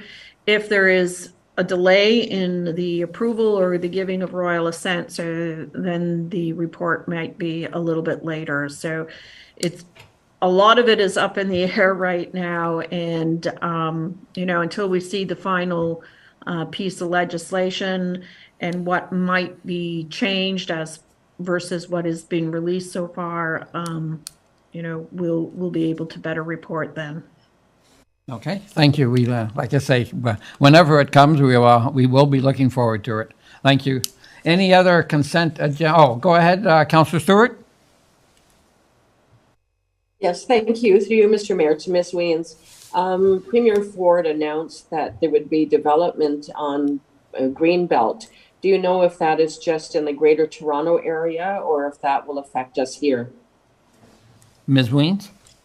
So, Mr. Mayor, through you, yes, on Friday afternoon, the province released again proposed changes to the Greenbelt plan, and they have released that. It's out for 30-day comment. In Niagara, the change relates to lands in Grimsby only, where they want to remove land that is currently in the Greenbelt and make it urban land. And so it doesn't affect Pelham, but there is certainly some land in Grimsby that is being impacted by that proposal. Again, that's out for a 30-day review and public feedback and comment.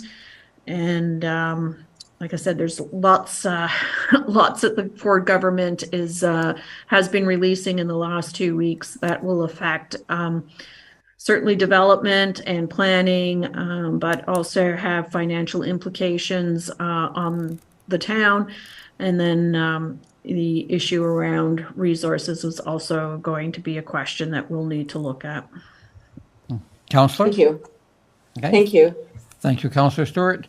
So we're ready to move on to the any other agenda items that any councillor would like to comment on.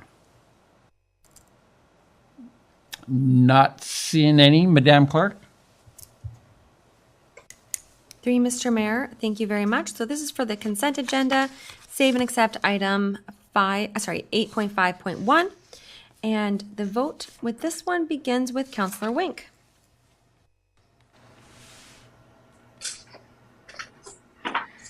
Yes. Thank you. Councillor Hahn. Yes. Councillor Hildebrandt. Yes. Councillor Kaur. Yes. Councillor Olson. Yes. Councillor Stewart. Yes. Mayor Junkin. Yes. Thank you, Mr. Mayor. That does carry. That does bring us to our item, which was lifted for separate consideration.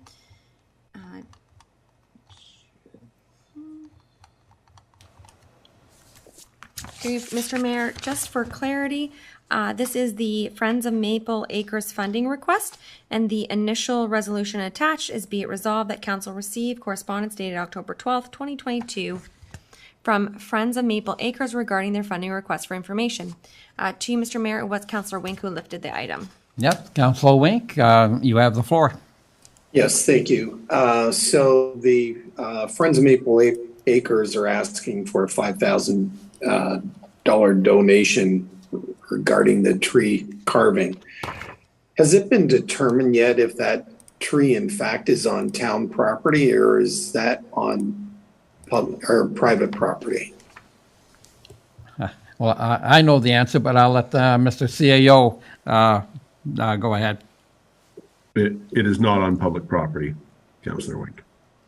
So then if it's not on public property, how can we consider giving money towards the tree carving as a result? Mr. CAO? Well, from a legal perspective, the only thing this council is really prohibited from doing is what the Municipal Act refers to as bonusing, is providing a financial benefit to a competitive business that it doesn't present to others. So showing economic favoritism. Beyond that, you're the board of directors of a $25 million corporation and have the capacity to direct us to spend the resources as you best see fit. So there's nothing specifically prohibiting the town from complying with this request. The question is one of policy and or evaluation, and whether we think it's an appropriate use of resources or whether we think there's adequate community benefit or similar. But there isn't a specific legal prohibition prohibiting or preventing us from so doing. So if the owner of the private property didn't want that on his property anymore, they could get a chainsaw and just fell the remaining part of that tree. Is that correct? That is correct, sir. Okay. Well, so I like the idea of it, but not being on town land, I would never support providing a donation in this regard, particularly after it came after the fact. You know, they went ahead and did it, and now they're asking for money instead of asking for money and then going ahead and doing it. They probably would have got the same answer, but I certainly wouldn't support this. Okay, thank you, Councillor. Yeah, before I open it to other comments from Councillor, I will take the opposite view. Councillor Wink, I think that tree has brought a lot of attention to downtown Fenwick. The group themselves, Maple Acres, has funded the vast majority of the cost. They had a fundraiser on Saturday. I believe the letter that we got, they expect to do more fundraisers. And yes, did they go about it the right way? But no, they didn't follow protocol as such. The owner of the property that has the tree on it enjoys the tree very much, appreciates the work that has gone into it.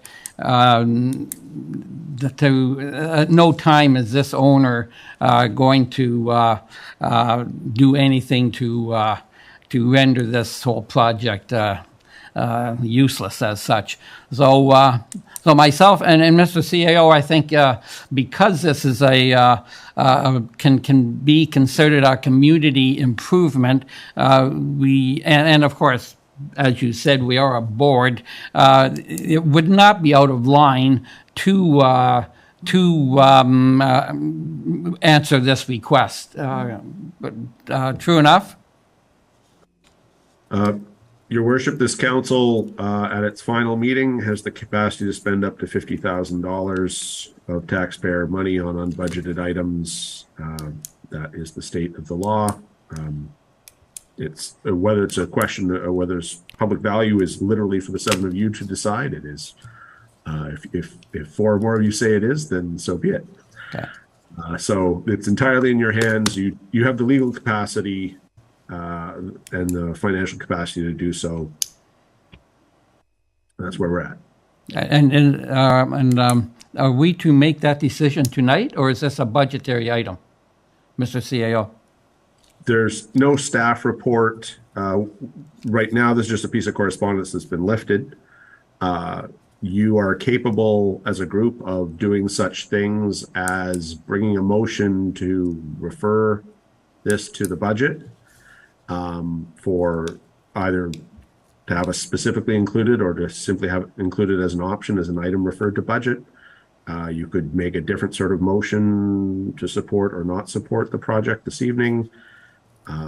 You could bring a motion to support it, based on some sort of fundraising target or on some sort of condition precedent similar to that. You could refer the thing back to some months into the future so that the next council can deal with it after budget process. Literally the world is your oyster.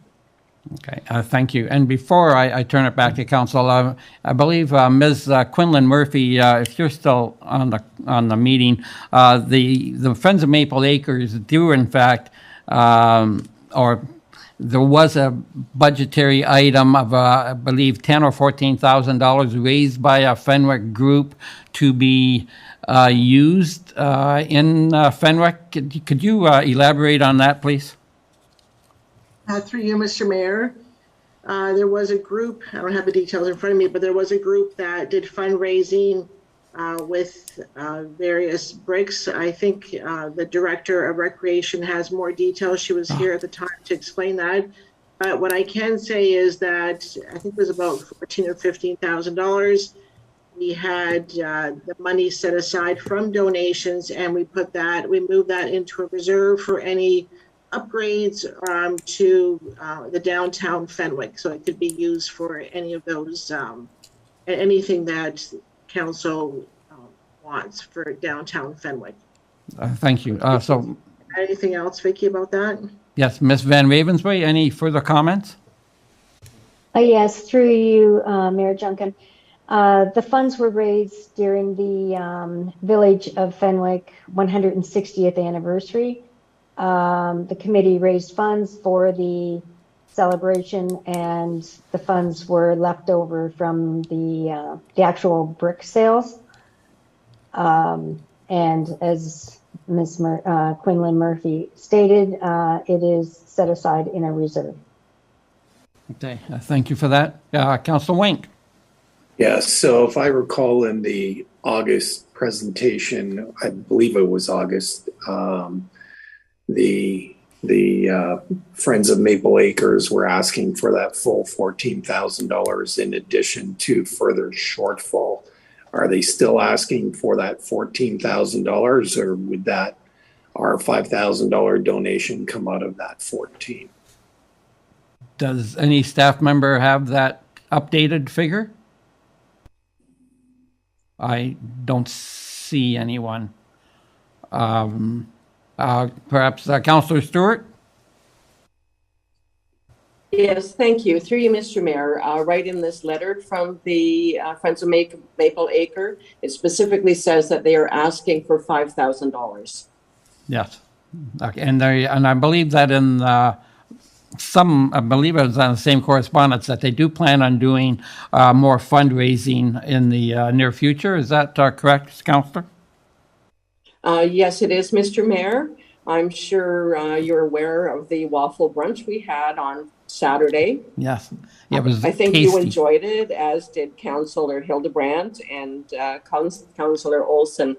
We don't have the final tally yet of the amount of money that we've raised for the project from this, but I do have to say that it was very well supported by the public, and the vast majority of the foodstuffs that we needed to make the waffles and serve the fruit and the whipped cream and the coffee, most of that had been donated by local merchants and by members of the public. It was very well received, and we're planning on doing another one just ahead of Valentine's Day.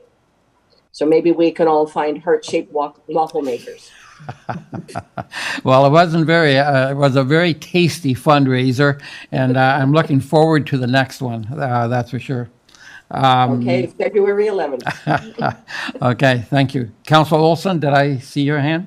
Oh, I'm sorry. Councilor Wink, were you done? I'm sorry. Yes, thank you. Oh, okay, thank you. Councilor Olson? Yes, thank you, Mr. Mayor, and the waffles were indeed very good. I'm not a waffle eater, but they were worth eating. They outdid our manhole covers that we made at Summerfest. I have to say I'm very impressed with the Friends of Maple Acres and the contribution they made to the town, and making sure that the library was preserved when there were thoughts of closing it, and working along with the public and fundraising. And it's one of the kind of grassroots organizations that I would like to see supported. I would like to see a final accounting for the cost of the carving. I would like to see some alternatives for funding, such as taking money from this fund, and I shouldn't say taking money, but allocating money from the fund that exists, and including their fundraising plans, because I think their type of wishes. They're an organization that has done a lot of good for the town, and I think their work should be honored. And $5,000, if that's the number that comes up, is not a lot of money, and I think that's worth it just to keep them working and keep their encouragement up. So I'd be in favor of deferring this and putting it into the budget deliberations at whatever number we arrive at, if it's $5,000 or whatever it comes out of the deliberations and the calculations that have to be done by the treasurer to see what we have and their fundraising. We need a seconder, Madam Clerk? Through you, Mr. Mayor. Yes, if this is a motion to refer the item to be considered in the 2023 budget for council's consideration, then yes, I would have Councillor Olson as the mover, but I would need a seconder. Okay, thank you. Is there any councillor that would second this? Councillor Hildebrand? Through you, Mr. Mayor. Being a fellow waffle eater, enjoying it immensely, I will be a seconder on the motion. Thank you. Okay, thank you, councillor. Through you, Mr. Mayor, thank you. So it's that the matter be referred to the 2023 budget consideration. So therefore, it would be added to the budget for council to consider when they're considering the budget. Excellent. And there is no debate. You can debate on the merits of to referring it or not, but that's about it. Yes. Through you, Mr. Mayor. Okay. Thank you. Any other debate on this item? Obviously, it's going to be deferred to become a budget item. Any other comments or on this item? Okay. Oh, I see Ms. Quinlan Murphy first. So through you, Mr. Mayor, deferring to the budget, are you also stating that the funds would be coming from the money that was set aside from the donations? Is that how it's going to be funded?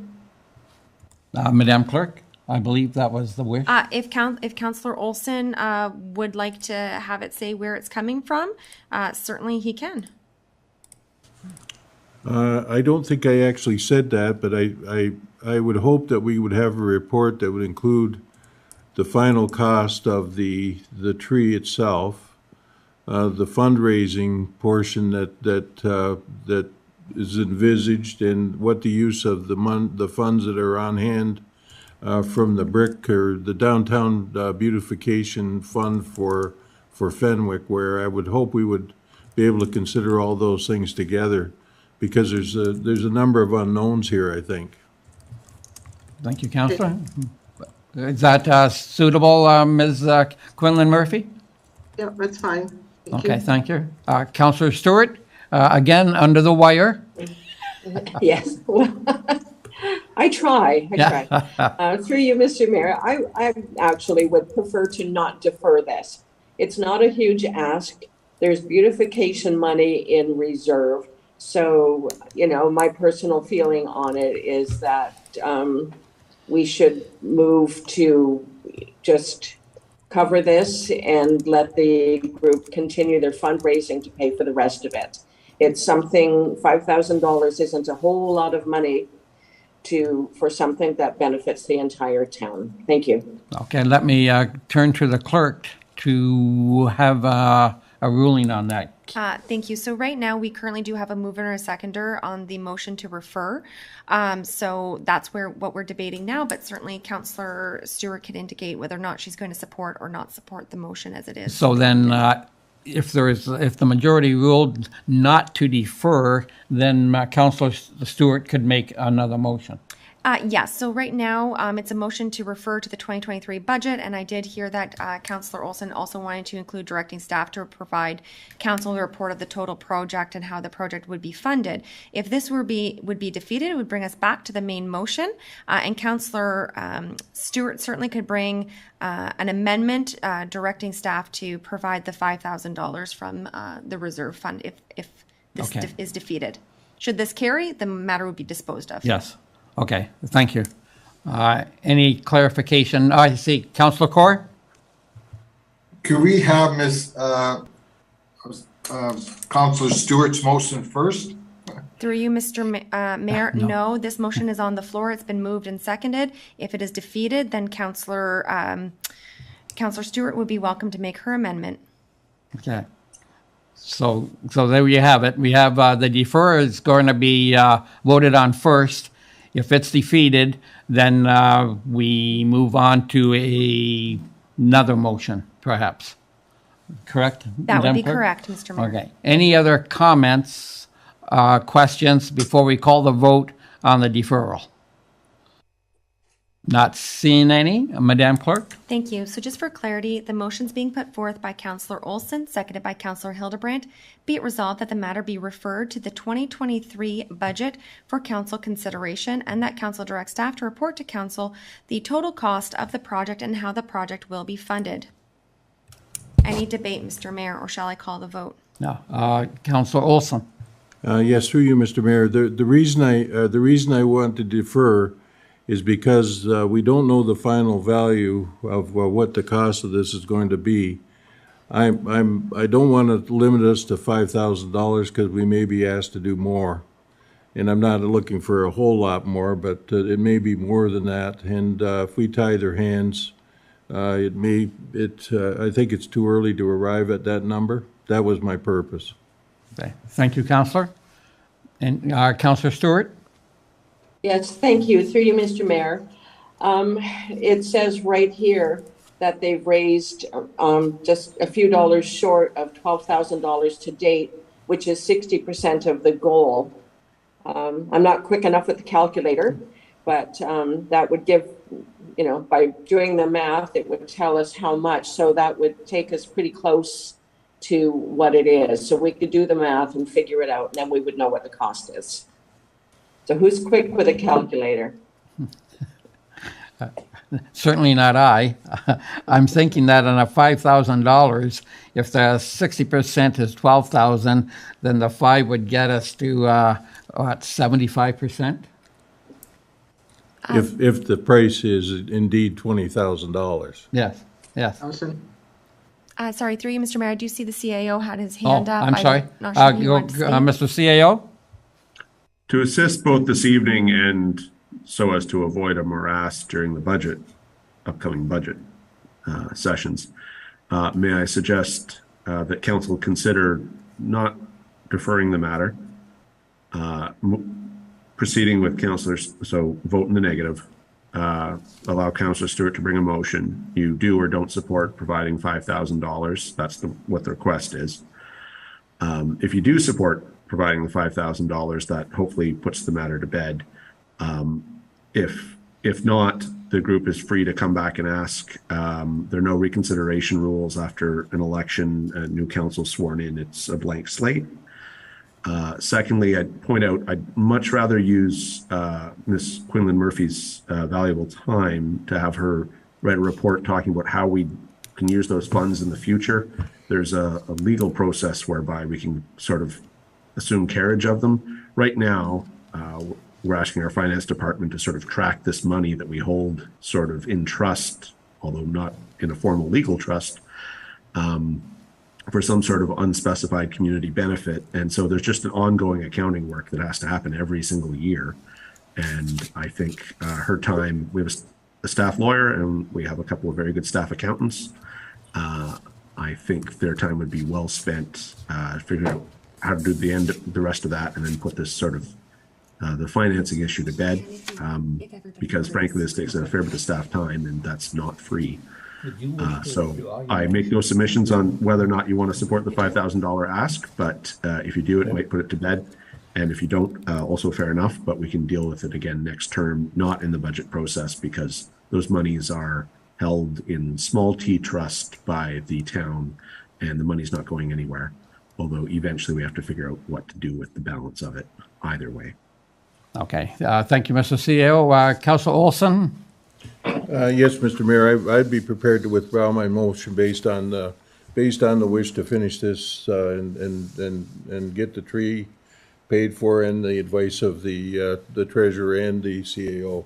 Thank you. Councillor Hildebrand, is that okay with you being the seconder? Agreed. Okay, thank you. So the motion to defer is now off the table. And Councillor Stewart, would you like to have put forward a motion? Yes, I would. Thank you, Mr. Mayor.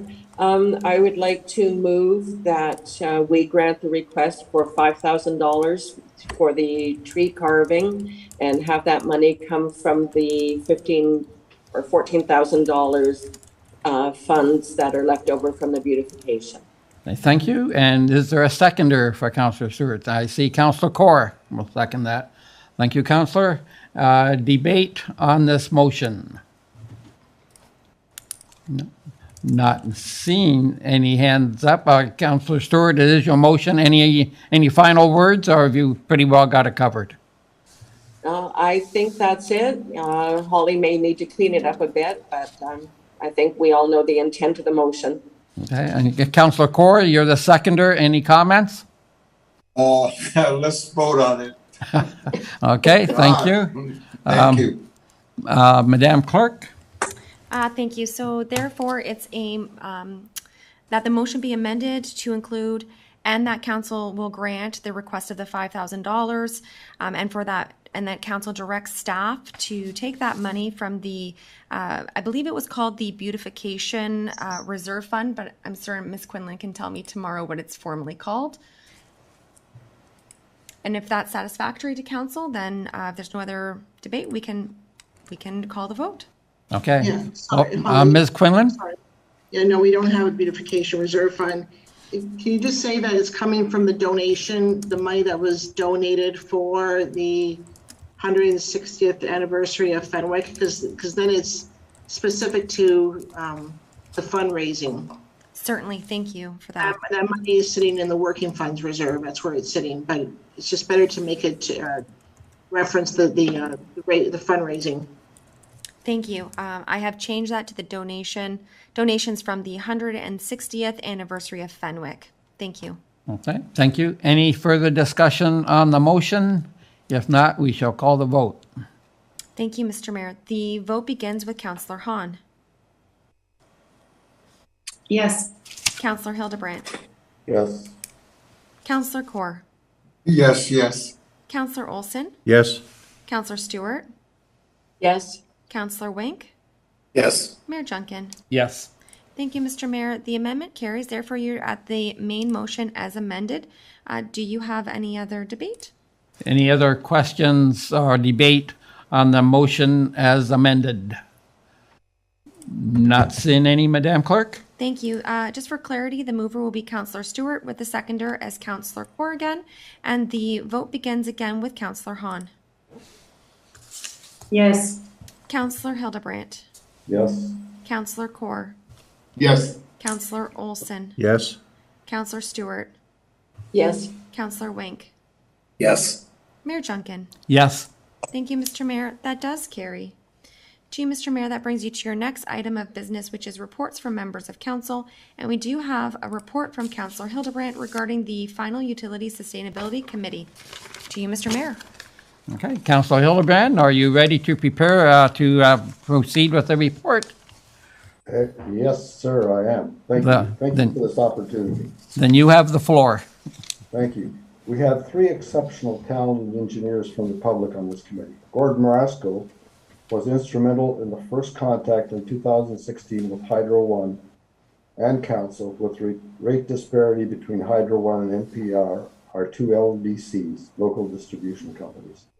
Dave Cano, Energy Efficiency Manager for the town of Oakville, under his guidance, Oakville is a leader among municipalities for zero-emission buildings, EV charging stations, EV town equipment, including EV ice resurfacers, but they don't have a self-driving ice resurfacer yet. Hoping he gets there soon. And cold water ice flooding. Jeff Freed, Wrigley College. Don't let the architecture of Wrigley College and St. Catharines fool you as to the high-tech facilities they operate. The theater, the rink, the gyms, the backup generation, and the energy efficiency plants that they have are second to none. I would encourage each of you to take a visit to their theater, their rink, or their facility to see how amazing that facility that looks old is operating. I'd also like to compliment the staff with 100% buy-in to introducing energy efficiency costs. I'd like to make honorable mentions for the mayor and CEO who arranged, attended delegation presentations with our energy minister, Greg Wickford, 2 with Todd Smith, also Queen's Park, where we met with 4 Ontario Hydro executives. Councillor Wink, who toured Fort Erie Leisureplex complex with me, as it was our comparator that we're working with, and provided continuous updates to MCC observations that we needed to address. Council and staff, for the flexibility to make organizational structural changes that significantly impacted the efficiency operation of the MCC at the start of this mission when we put all the MCC under one leader. With that, I'd like to go to the summary of savings. The yearly electricity savings accomplished by this committee are outstanding. The fact that this year, 2022, the MCC staff is actually able to be 20% under that target, or $35,000, is truly outstanding. That's a real compliment to the hard work. The cold water ice flooding technology savings of $60,000 a year, that was obtained. That technology was exactly what Oakville instituted. I've been in contact with many municipalities around the region, and I think we're the only one that has cold ice flooding. It's hard to imagine. Even the newest center that they just opened by Brock, I don't believe has cold water ice flooding. We have the software ready to go, but we're lacking resources to get the input so we can have the analysis and give you the exact number of the savings we've achieved there. One of the other things we were instrumental on was the LED light savings, and that's the first part of that is going to be completed by December of this year. Turning out the operation of the heating and some of the hydro saved us $30,000. The one big change we made was we renegotiated with Hydro One and established the proper Hydro One rate classification for our MCC. When the MCC was originally signed up with Hydro One, we signed up for the wrong rate classification. It's a complex issue and it needs proper identification. It's one of the things we work on yearly to review that classification to make sure we're getting the right rate. It's not as simple as at your home where you only have 2 rates you decide on, whether you're going to be in the tiered or whether you're going to be at the 600 watt fixed rate. It depends on a lot of things. The outstanding issue is the hydro rate classification for Pelham residents. This is still ongoing with our friends at Hydro One. They're making no intent or no movement in that area. The low voltage issues in Fenwick are still ongoing. As of 2 weeks ago, I still got reports of 108 volts being received, and this is hard on electronic equipment, motors, and your appliances in the home. We do know that Hydro One did a big outage on October the 30th at the Allenburg Transformer Station.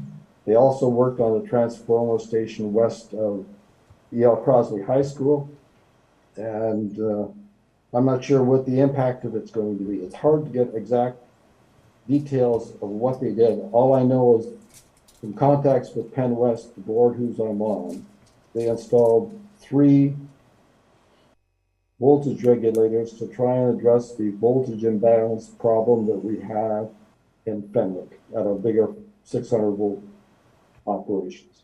So if that what they did helps, I think they may have solved that problem.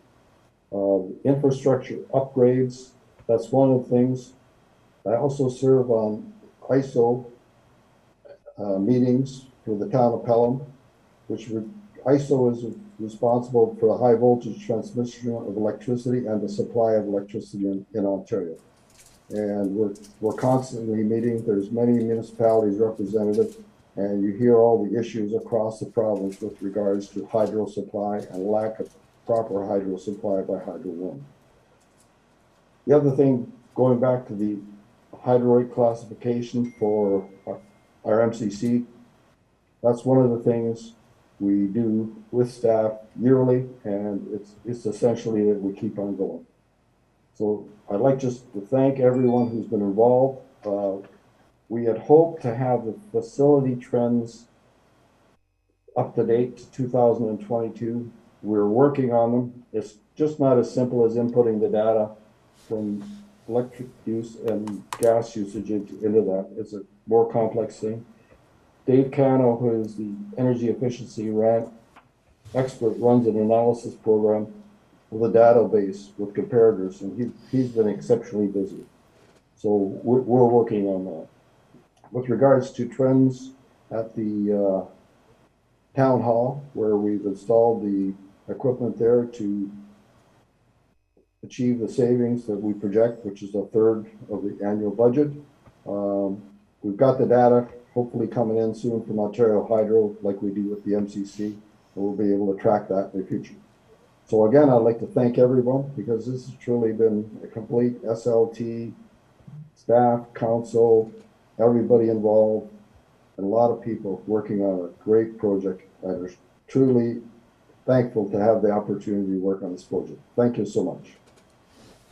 Thank you, Councillor Hildebrand, for that report, and of course the savings that you and the other members of the Sustainability Committee have achieved in the MCC are really quite astounding. It's amazing just how much electricity usage has been reduced due to the measures that you and that committee brought forward to the MCC. So again, I know this council and the residents all thank you for your commitment to the town on that committee. And the residents that were on that committee were obviously first-class individuals, and helped make that committee the winner that obviously it was. Again, thank you for the report, and thank you for your participation on that committee. Thank you. Any questions on the report? Councillor Stewart, and then Councillor Hahn. Thank you. I'm always slow. Councillor Hahn actually had her hand up ahead of me. Oh, okay. Councillor Hahn, you're up. Thanks, Councillor Stewart. Through the mayor, just wondering, Councillor Hildebrand, can you speak more about Hydro One and I guess the next steps, or what the plan is for negotiations? I know you've had meetings, and I know there's been a lot of back and forth, and then there's been a lot of lulls in time where we've heard nothing. But can you speak to what the next steps are, please? Yeah, that's an interesting question. I have been in contact with our MPP, who's been leading the charge with Hydro One. One of the interesting comments that Energy Minister Todd Smith asked me was, have we gone to the Ontario Energy Board? Now, we haven't gone there yet, but that may be a place where we have to go with this. And maybe the CAO has some comments with regards to that, but I'm at a loss, because we've presented all the factors, we've given them all the information, they know the answers. They know the answers to change the classification. So I'm not sure what defense they have anymore. I'm at a loss. Mr. CAO, any comments? Well, as usual, lawyers are often the solution to impossible problems. My personal track record at the OEB is 0-2. So thankfully, we have a town solicitor who's not me. I've never successfully argued a case there. And I think at this rate, I'm likely to never do so over the arc of my life. So there's that. But kidding aside, we do take Councillor Hildebrand's point. If we find ourselves unable to get the hydro company to count the way we think they ought to count, which is population is the basis for population density and classification, then we may need to consider other options if that is the will of council. We do have someone on staff who could, in theory, advocate in that forum. So that's a decision for a future day, but it's not in theory that's possible. Thank you, Mr. CAO. Councillor? The number of people we need according to Hydro One and the information we've given to them is a population of 3,000. I mean, we've provided them with the census data, we've provided them with impact data, and we've also got all the mailing addresses with the proper mailing address. That's what we presented at Queen's Park. And yet they failed to make a change at this stage. It's a pocketbook decision. Really, that's what it comes down to. Okay, thank you. Councillor Hahn, any other comments? No, thank you. I appreciate the answer, Councillor Hildebrand. Thank you. Okay, thank you. Councillor Stewart. Yes, thank you. Through you, Mr. Mayor, to Councillor Hildebrand. On your Appendix A, facility trends, it's got a chart that displays the intensity. Can you give us a clear explanation of what that means? Intensity talks about the performance of a building as compared to another or similar characteristics. The idea is if you have two arenas with the same square footage and usage, then the intensity should be similar. If one arena has an intensity higher than the other, then you probably have some inefficiencies in how the arena is operated. It is used mostly for benchmarking purposes. There are some standards in Ontario and Canada for all the types of public buildings that are around. What we do see is that that's the answer to that question. So hopefully that explains. It's really a comparator, and that's why those charts is not as simple as just putting the amount of energy used with electricity and gas into a chart. So it's a little more complex, and it's work that Dave Cannell does for us as part of the committee. Thank you. Councillor Stewart? Yes, thank you very much. Okay, thank you. Any other questions, comments on Councillor Hildebrand's report? Not seen. I turn to the clerk. Through you, Mr. Mayor, thank you. I do have a motion put forth by Councillor Olson, seconded by Councillor Wink. Be it resolved that Council receive the Utility Sustainability Committee report from Councillor Hildebrand for information. To you, Mr. Mayor, for any other debate. Okay. Any other final discussion? Not seeing any, Madam Clerk. Thank you. The vote begins with Councillor Hahn. Yes. Councillor Hildebrand. Yes. Councillor Kaur. Yes. Councillor Olson. Yes. Councillor Stewart. Yes. Councillor Wink. Yes. Mayor Junkin. Yes. Thank you, Mr. Mayor. That does carry. To you, Mr. Mayor, that brings you to your first staff report on the agenda. And I do have a motion put forth by Councillor Wink, seconded by Councillor Stewart. Be it resolved that Council receive report 2022-0260, Recreation Christmas in Pelham 2022, and that Council designate Christmas in Pelham 2022 outdoor Christmas market to be held on Friday, December 2nd, 2022, from 4 p.m. to 9:30 p.m. at Pelham Town Square as a municipally significant event, and that the clerk be authorized to make application for a special occasions permit for the Christmas in Pelham outdoor Christmas market, and further that Council authorize the following road closures: Pelham Town Square entrance at Pelham Street to 55 meters east of Pelham Street from 7 a.m. to 11:59 p.m. on December 2nd, 2022. To you, Mr. Mayor, for discussion. Thank you. Any questions or discussion on this item? Not seeing any, Madam Clerk. Thank you. The vote for this begins with Councillor Hildebrand. Yes. Councillor Kaur. Yes. Councillor Olson. Yes. Councillor Stewart. Yes. Councillor Wink. Yes. Councillor Hahn. Yes. Mayor Junkin. Yes. Thank you, Mr. Mayor. That carries.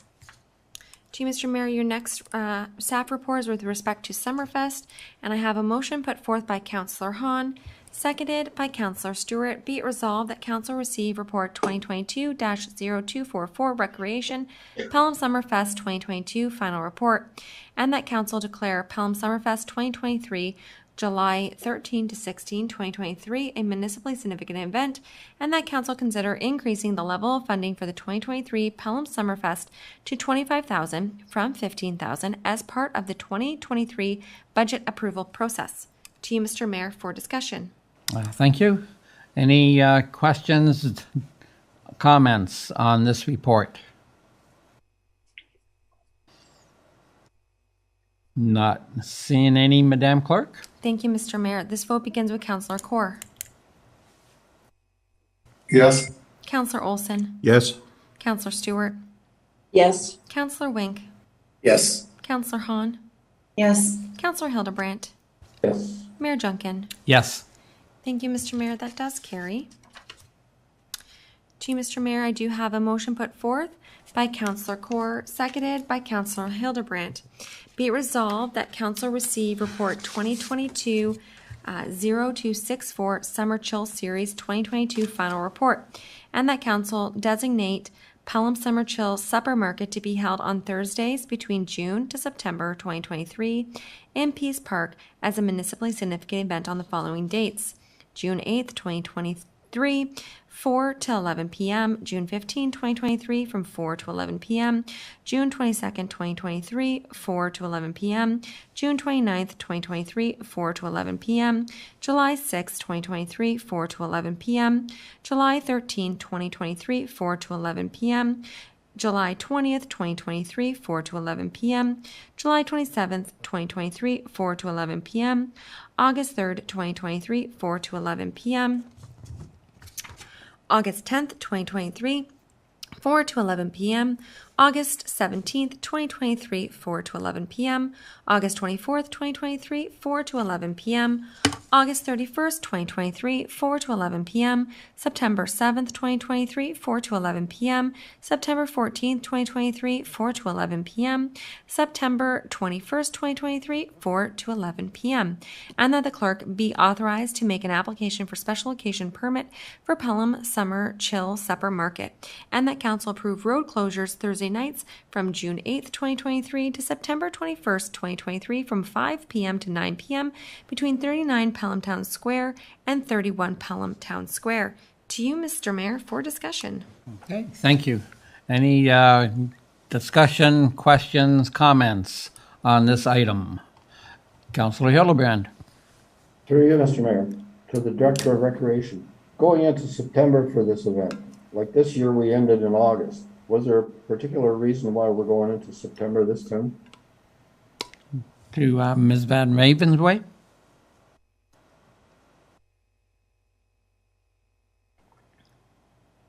Oh, we go to the treasurer, Ms. Quinlan Murphy. Through you, Mr. Mayor, we had the construction of the Town Hall addition that had to start on September 1st. So that is why this year we had to end the event earlier, but normally it does go into September. Thank you. Okay. Thank you, Councillor. Any other questions or comments? Not seeing any, Madam Clerk. Through you, Mr. Mayor, thank you. The vote begins with Councillor Olson. Yes. Councillor Stewart. Yes. Councillor Wink. Yes. Councillor Hahn. Yes. Councillor Hildebrandt. Yes. Councillor Kaur. Yes. Mayor Junkin. Yes. Thank you, Mr. Mayor. That does carry. To you, Mr. Mayor, I do have a motion put forth by Councillor Hildebrandt, seconded by Councillor Olson. Be it resolved that Council receive Report 2022-0252 Rural Hens Licensing Bylaw for information, and that Council direct planning and bylaw staff to prepare the bylaw to permit, regulate, and license rural hens in the town of Pelham. To you, Mr. Mayor, for discussion. Okay, thank you. Any discussion on this? Before I pass it over to council, I would just like to say that I've changed my mind somewhat. I know I was with the majority of council, I believe, that didn't want to have any urban or any chickens in the urban boundaries at all. Through consultations with citizens that have bigger backyards in the urban area, the fact that there is a sizable petition of residents that also wish to have a choice whether or not to have chickens. I honestly, like I say, to cover it all in one blanket, I just don't agree with that. I know we had good arguments on both sides, but the situation we had in East Fond Hill was indeed was intolerable for the neighbors, and a large part of that was extenuating circumstances on several levels, the number of poultry involved, and the size of the yard. So that's my feelings. Is that I've signed of the original report did have the planning department had the restriction would still exist in the urban boundary because as to the size of lots that would be needed to have chickens. And also, I'm glad to see that if anybody did want to have chickens, obviously the number, and not only that, but they would have to read this material and sign a piece of paper stating that they had read the material, which included ways to handle the poultry, feeding, and basic care and housing of the poultry, which I think makes the whole thing feasible in an urban setting. So anyway, those are my feelings. I'll open up to council for your comments. Councillor Kaur, I see your hand. Go ahead, sir. Yes, thank you, Your Honor. I'd like to make a motion that we defer this until the first meeting in January of 2023. I did receive an email and several calls from concerned residents. They thought this issue was going to be brought up at the beginning of next year. Their feelings that they've been blindsided that this report is coming out, and they basically told me they don't think there's transparency. So I want to make a motion that we defer until the beginning of the first meeting of next year. Okay, thank you, Councillor. Is there a seconder on council for this event? See, Councillor Hahn will second. Madam Clerk? Through you, Mr. Mayor, thank you. So I have, be it resolved, that the matter be deferred to the first meeting in January 2023. The mover is Councillor Kaur with the seconder, Councillor Hahn. You can debate whether or not it should be deferred. Okay, thank you. And Councillor Kaur, before I go back to you, Mr. CAO, any time sensitive on this issue? No, Your Worship. Okay, thank you. Councillor Kaur, you were the mover. Comments? Yes, Your Honor. I just want to make sure, did we not promise these people that we will bring this up in January? Because they're telling me that. Any staff want to comment on that? I actually thought I heard a January return to council, but I could have been wrong myself. I don't know. Any council, any staff member here remember that date or not? And I don't see any staff member with an answer on that. So, Ms. Weens? Yes, Mr. Mayor, when this was debated last at council, there was no date given, so I'm not sure where the January date came from. Okay. You directed staff to come back with a report for rural hens, and that's what we've done. Okay, thank you. Yes, through you, Mr. Mayor. I'm just reporting on what the residents are telling. Thank you. Okay, thank you. Councillor Hahn? Yes, the mayor. So I think there's a lot of confusion too between the rural and the urban, because when we originally were discussing this, it was urban, and then through the discussion we talked about rural, and it was brought up how odd it was that you could be living on 3 or 4 acres of property and yet you couldn't have some chickens in your backyard. So then the discussion turned down that path. And so again, tonight we're looking at the actual recommendation, and it's, be it resolved that, of course, we receive this information and then repair our bylaw to permit, regulate, and license rural hens. So I have also received some emails with people being confused as to why we're talking about that now, when the understanding was it would be the first of the year. I don't know if the terminology was first of the year or January, but nonetheless, people feel like there hasn't been fulsome discussion. I'm also seeing as well that there's a lot of social media back and forth and some name calling happening now too, which is kind of upsetting to hear. It's good to have debate, but I don't think anybody needs to be, rude to an opposing view. I think it's good to hear both sides, and that's what council, I think, needs to, and perhaps the new council will need to do, is hear both sides and have an opportunity to hear from residents and make their decision. So I would defer this. Okay, thank you, Councillor. Mr. CEO, did I see a hand wave or not? Oh, no, I'm wiser than that. Oh, okay. Thank you for that. Any other comments on the motion to defer? Councillor Hildebrand? Through you, Mr. Mayor, this is not a comment with regards to the motion to defer, and I hate to interject another complexity, but I understand that there's been an issue with bird flu, and it's affecting the markets with regards to the supply of birds. Now, that to me gets involved in the local community trying to pick up birds as well. So I'm not sure how that all fits in. But sorry for interjecting something that may be off the topic, but I think it's relevant to the fact that we're talking about this and something that will need to be addressed in the future. Okay, thank you, Councillor. Councillor Stewart? Yes, thank you. Through you, Mr. Mayor. Yeah, I believe it should be deferred. As Councillor Hahn stated, it started off with a discussion of urban chickens, which I am in favor of. If the city of Toronto can manage to have urban hens, I don't understand why it would be impossible for us. There needs to be a certain area, like per chicken. So how many square feet per chicken in an enclosed coop, and that can all be regulated. There needs to be setbacks for yards. So if you have 4 chickens, you need this much space, but your yard has to accommodate the setbacks to have that.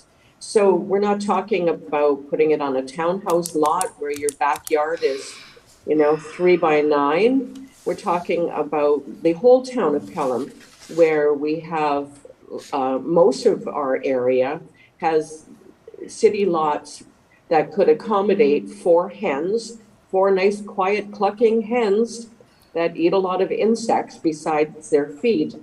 And I think the whole issue needs to be revisited from that perspective. Thank you. Okay. Thank you, Councillor Stewart. Councillor Wink. So I'll say that the Toronto has recently done that, and it's a pilot project, so it's not a fait accompli. The city of Ottawa does not allow chickens, so you can, for every city you point that allows it, find another city that's against it. So the density requirements have been put on us because of the province, and I'll fight this tooth and nail. And we approved it as a council that we would restrict urban chickens. Let me ask the CAO, since we approved it, how many councillors have to agree to turn it over at this point in time? Actually, perhaps you should let the clerk answer that one, because we don't need a reconsideration. Go ahead, Madam Clerk. Through you, Mr. Mayor, certainly I'll speak and then I'll turn it to the CAO. I have just pulled up the October 3rd meeting. The resolution that was passed was, be it resolved that council receive report 2022-0220 Urban Hens for information, and that council direct planning and bylaw staff to proceed with option 1, being do nothing, and that council direct staff to report back with recommendations regarding chicken hens in the rural area. It is my interpretation from this that council has asked that option 1 just be do nothing, doesn't tie council now to reconsider having the urban hens should they wish. It was just a status quo, and to ask staff to report back with respect to the rural area now, which the planning staff have done. I just ask Mr. CAO if he has any other interpretation of that or opinion. Mr. CAO? I agree with the clerk's interpretation of the direction from council. So we were directed to come back with a potential regime that would work for allowing hens in rural or semi-rural residential areas. We have done so. There is a licensing, in the report, we've suggested a licensing regime as opposed to a property standards or a zoning bylaw, based regime, which would make things as of right. And so if that were passed, then that right could be in perpetuity. With a licensing regime, if the community dislikes the experience or a future council disagrees with your decision, you can end the licensing regime or make it more restrictive or less restrictive, but not give people fundamental rights that run with land and ownership and use of land. So that's what we've done. Council, overall, with respect, you have multiple staff reports in the last 3 months on this issue that have painstakingly made all the arguments for and all the arguments against. It is very true that this issue is divisive to the community, and we have all received email and online petitions and online commentary in favor of allowing backyard chickens and ducks and against that proposition. This is a divisive issue. It will, whatever decision you make, will offend some of our residents. You have all of the arguments for and against. I got to tell you, the 3 people who wrote this report do not privately agree with each other as to whether you ought to proceed or not. So we were very careful to make sure all the arguments are there. I think you have everything you need in front of you this evening to make the decision if you wish to do so. There are arguments for and against, and we were attempting to comply with your direction, which was come up with a solution for semi-rural areas. So in essence, the licensing regime says if the property is of certain size and you have certain setbacks, it could be permissible. Whether that's the right solution for Pelham or not, only the 7 of you can know. But a third staff report will simply be reiterating what we've written in the first 2. There is, I have lived through this now. This is my 5th municipality where this has happened. There are no new arguments there, that we have left no stones unturned. We have devoted considerable time and thought to this and attempted to comply with what we thought were your wishes. You have every right to support this, every right to oppose it, but I don't think there are any stones left unturned. So in an ideal universe, we'd make this decision this evening, one way or the other. Thank you, Mr. CAO. I must, it's not a life and death situation. And if there are indeed people, residents out there that feel as if we're hurrying this decision and not being transparent with it, I think that in itself, I know there's 1 or 2 residents that actually want to appear before council and state their case. For that reason, I support the deferral, actually. Whether that means we're going to have 5 people or 20 people appear before council. I think it's for the act of transparency. I think it's myself. I would vote for that if that is comes to a vote. Council Wink, I believe you still had the floor. Yes. So in our new zoning bylaw that we've approved, it did not allow for hens or chickens or however you want to refer it in the urban area. Is that correct? Ms. Weens? Yes, Mr. Mayor, through you, that is correct. So this council approved the zoning bylaw. We also chose in the October meeting not to change that zoning bylaw by ignoring it.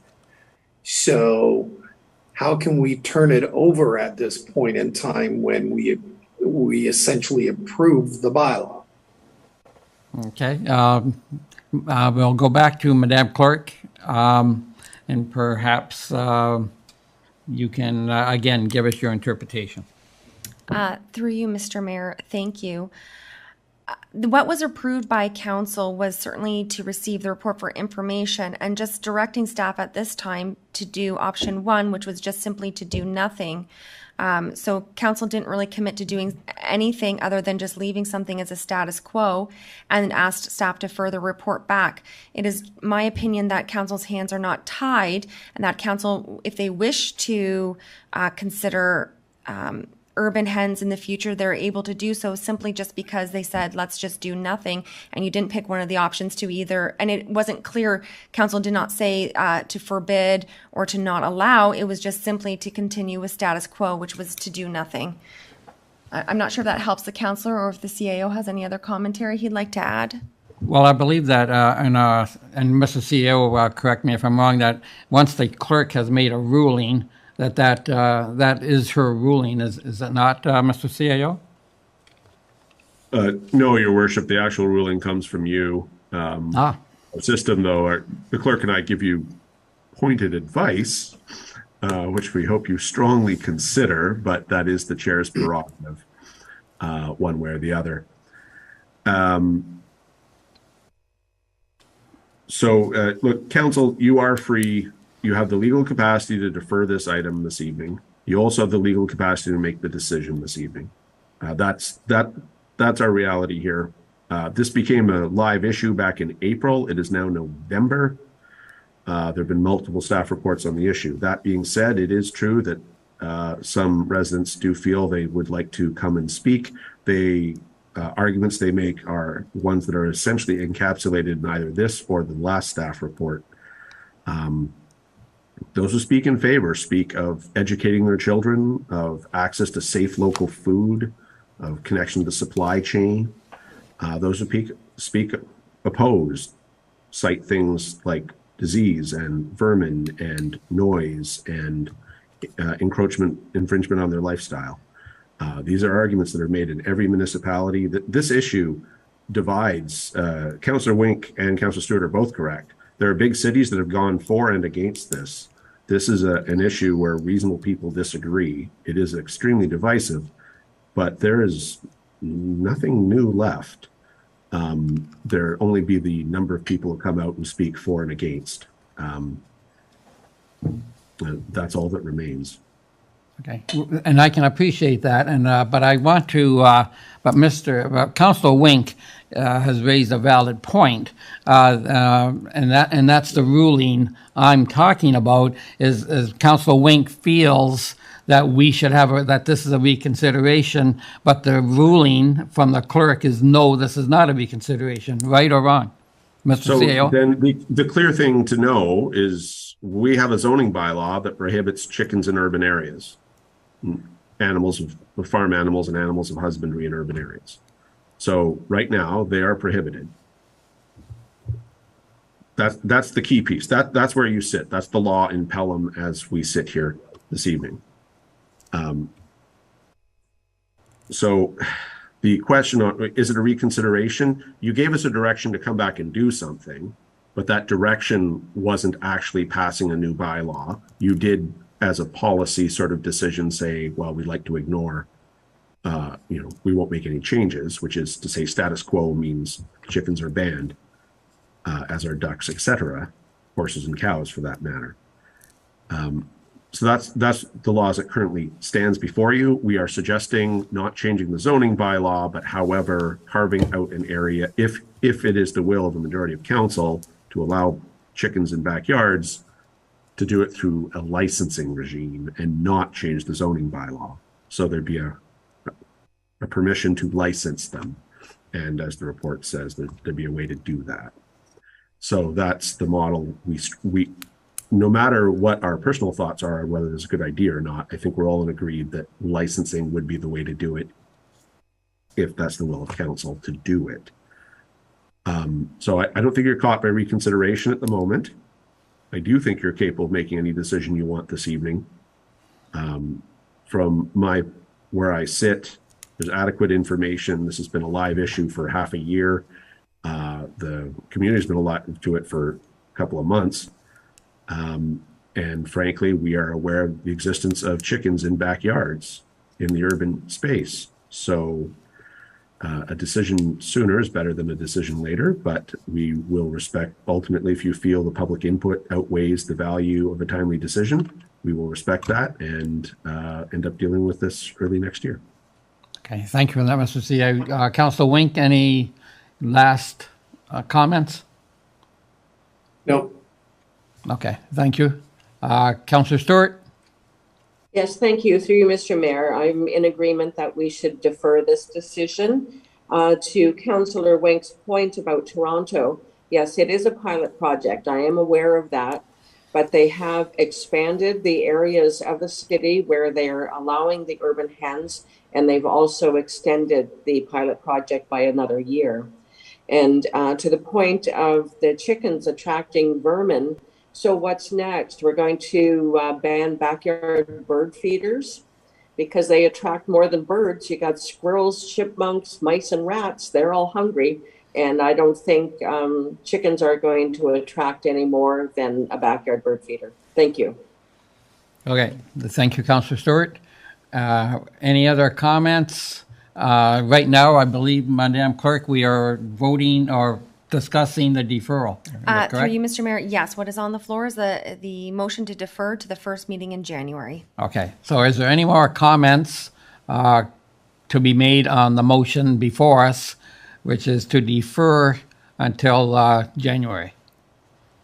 Not seeing any more comments.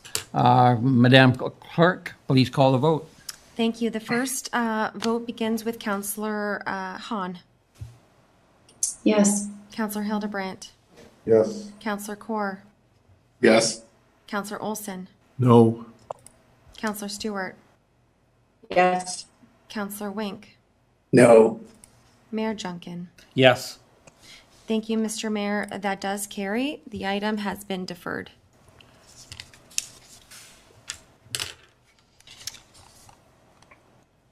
To you, Mr. Mayor, I do have a motion put forth by Councillor Hahn, seconded by Councillor Kaur.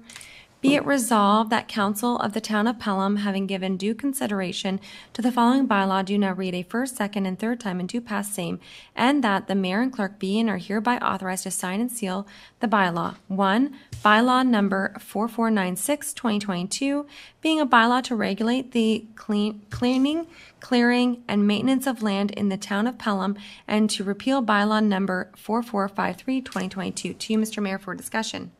Thank you. Any discussion on this bylaw? Mr. CAO, any comments, or is this pretty straightforward? No, Your Worship, I think you yourself had some questions at our last meeting while our town solicitor who drafted the bylaw was here. This is really a housekeeping modernization amendments that she found in the ordinary course of her business, and we commend it to you for passage. Okay, excellent. I know I had no citizens contact me on it, so I take it that it is, like as staff has said, just a cleaning up of the and modernization of the bylaw. Any other comments, questions on this? Seeing none, Madam Clerk? Thank you. The vote begins with Councillor Wink. Yes. Councillor Hahn.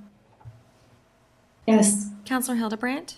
Yes. Counselor Kaur, Yes. Counselor Olson, Yes. Counselor Stewart, Yes. Mayor Junkin. Yes. Thank you, Mr. Mayor. That does carry.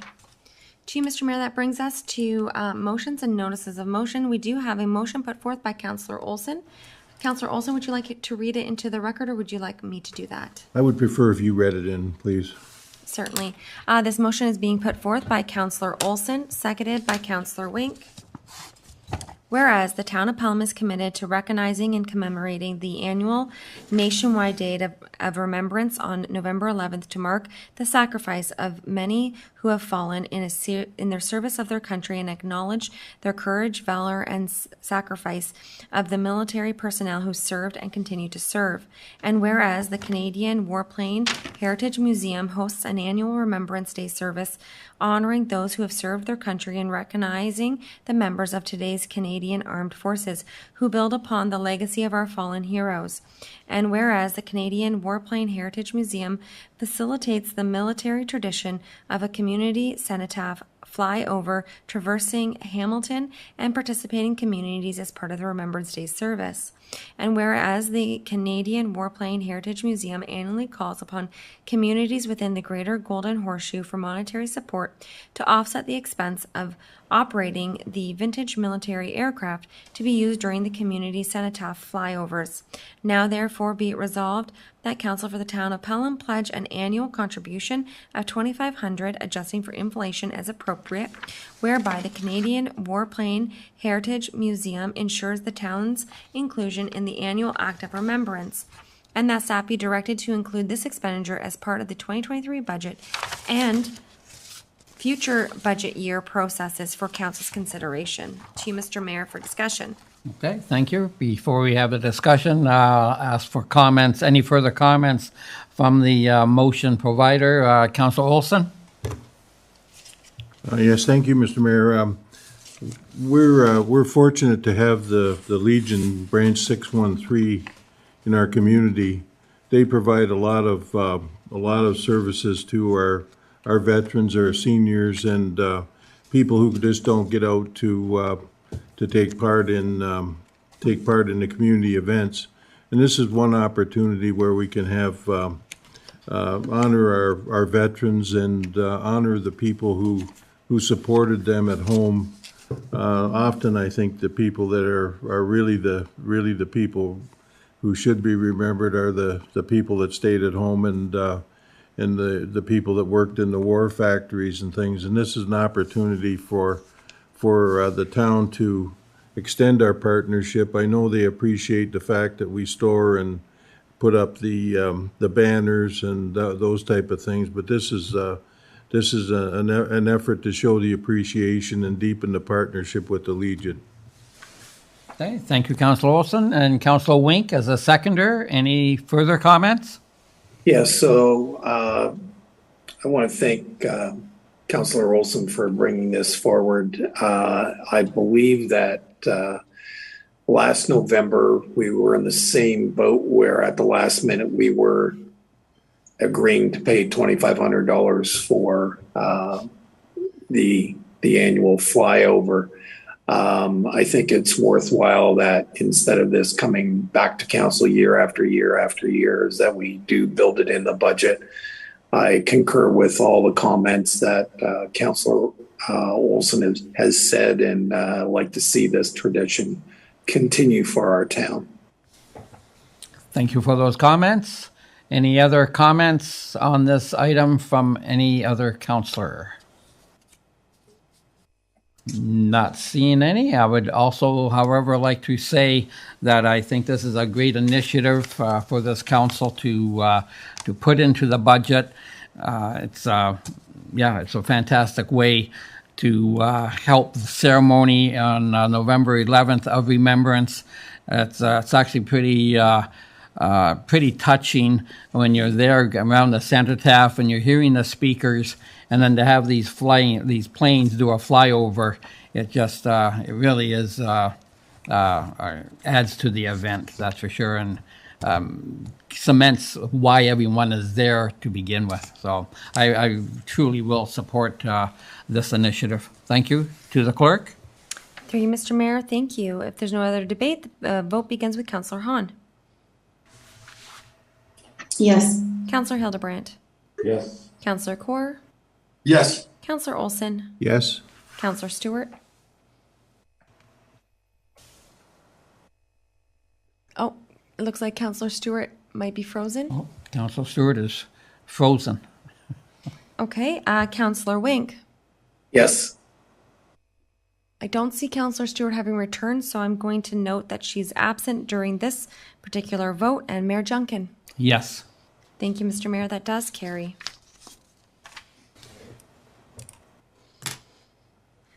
To you, Mr. Mayor, we just lost Councillor Stewart. Ms. Leach will look for her when she returns and we'll bring her back into the meeting.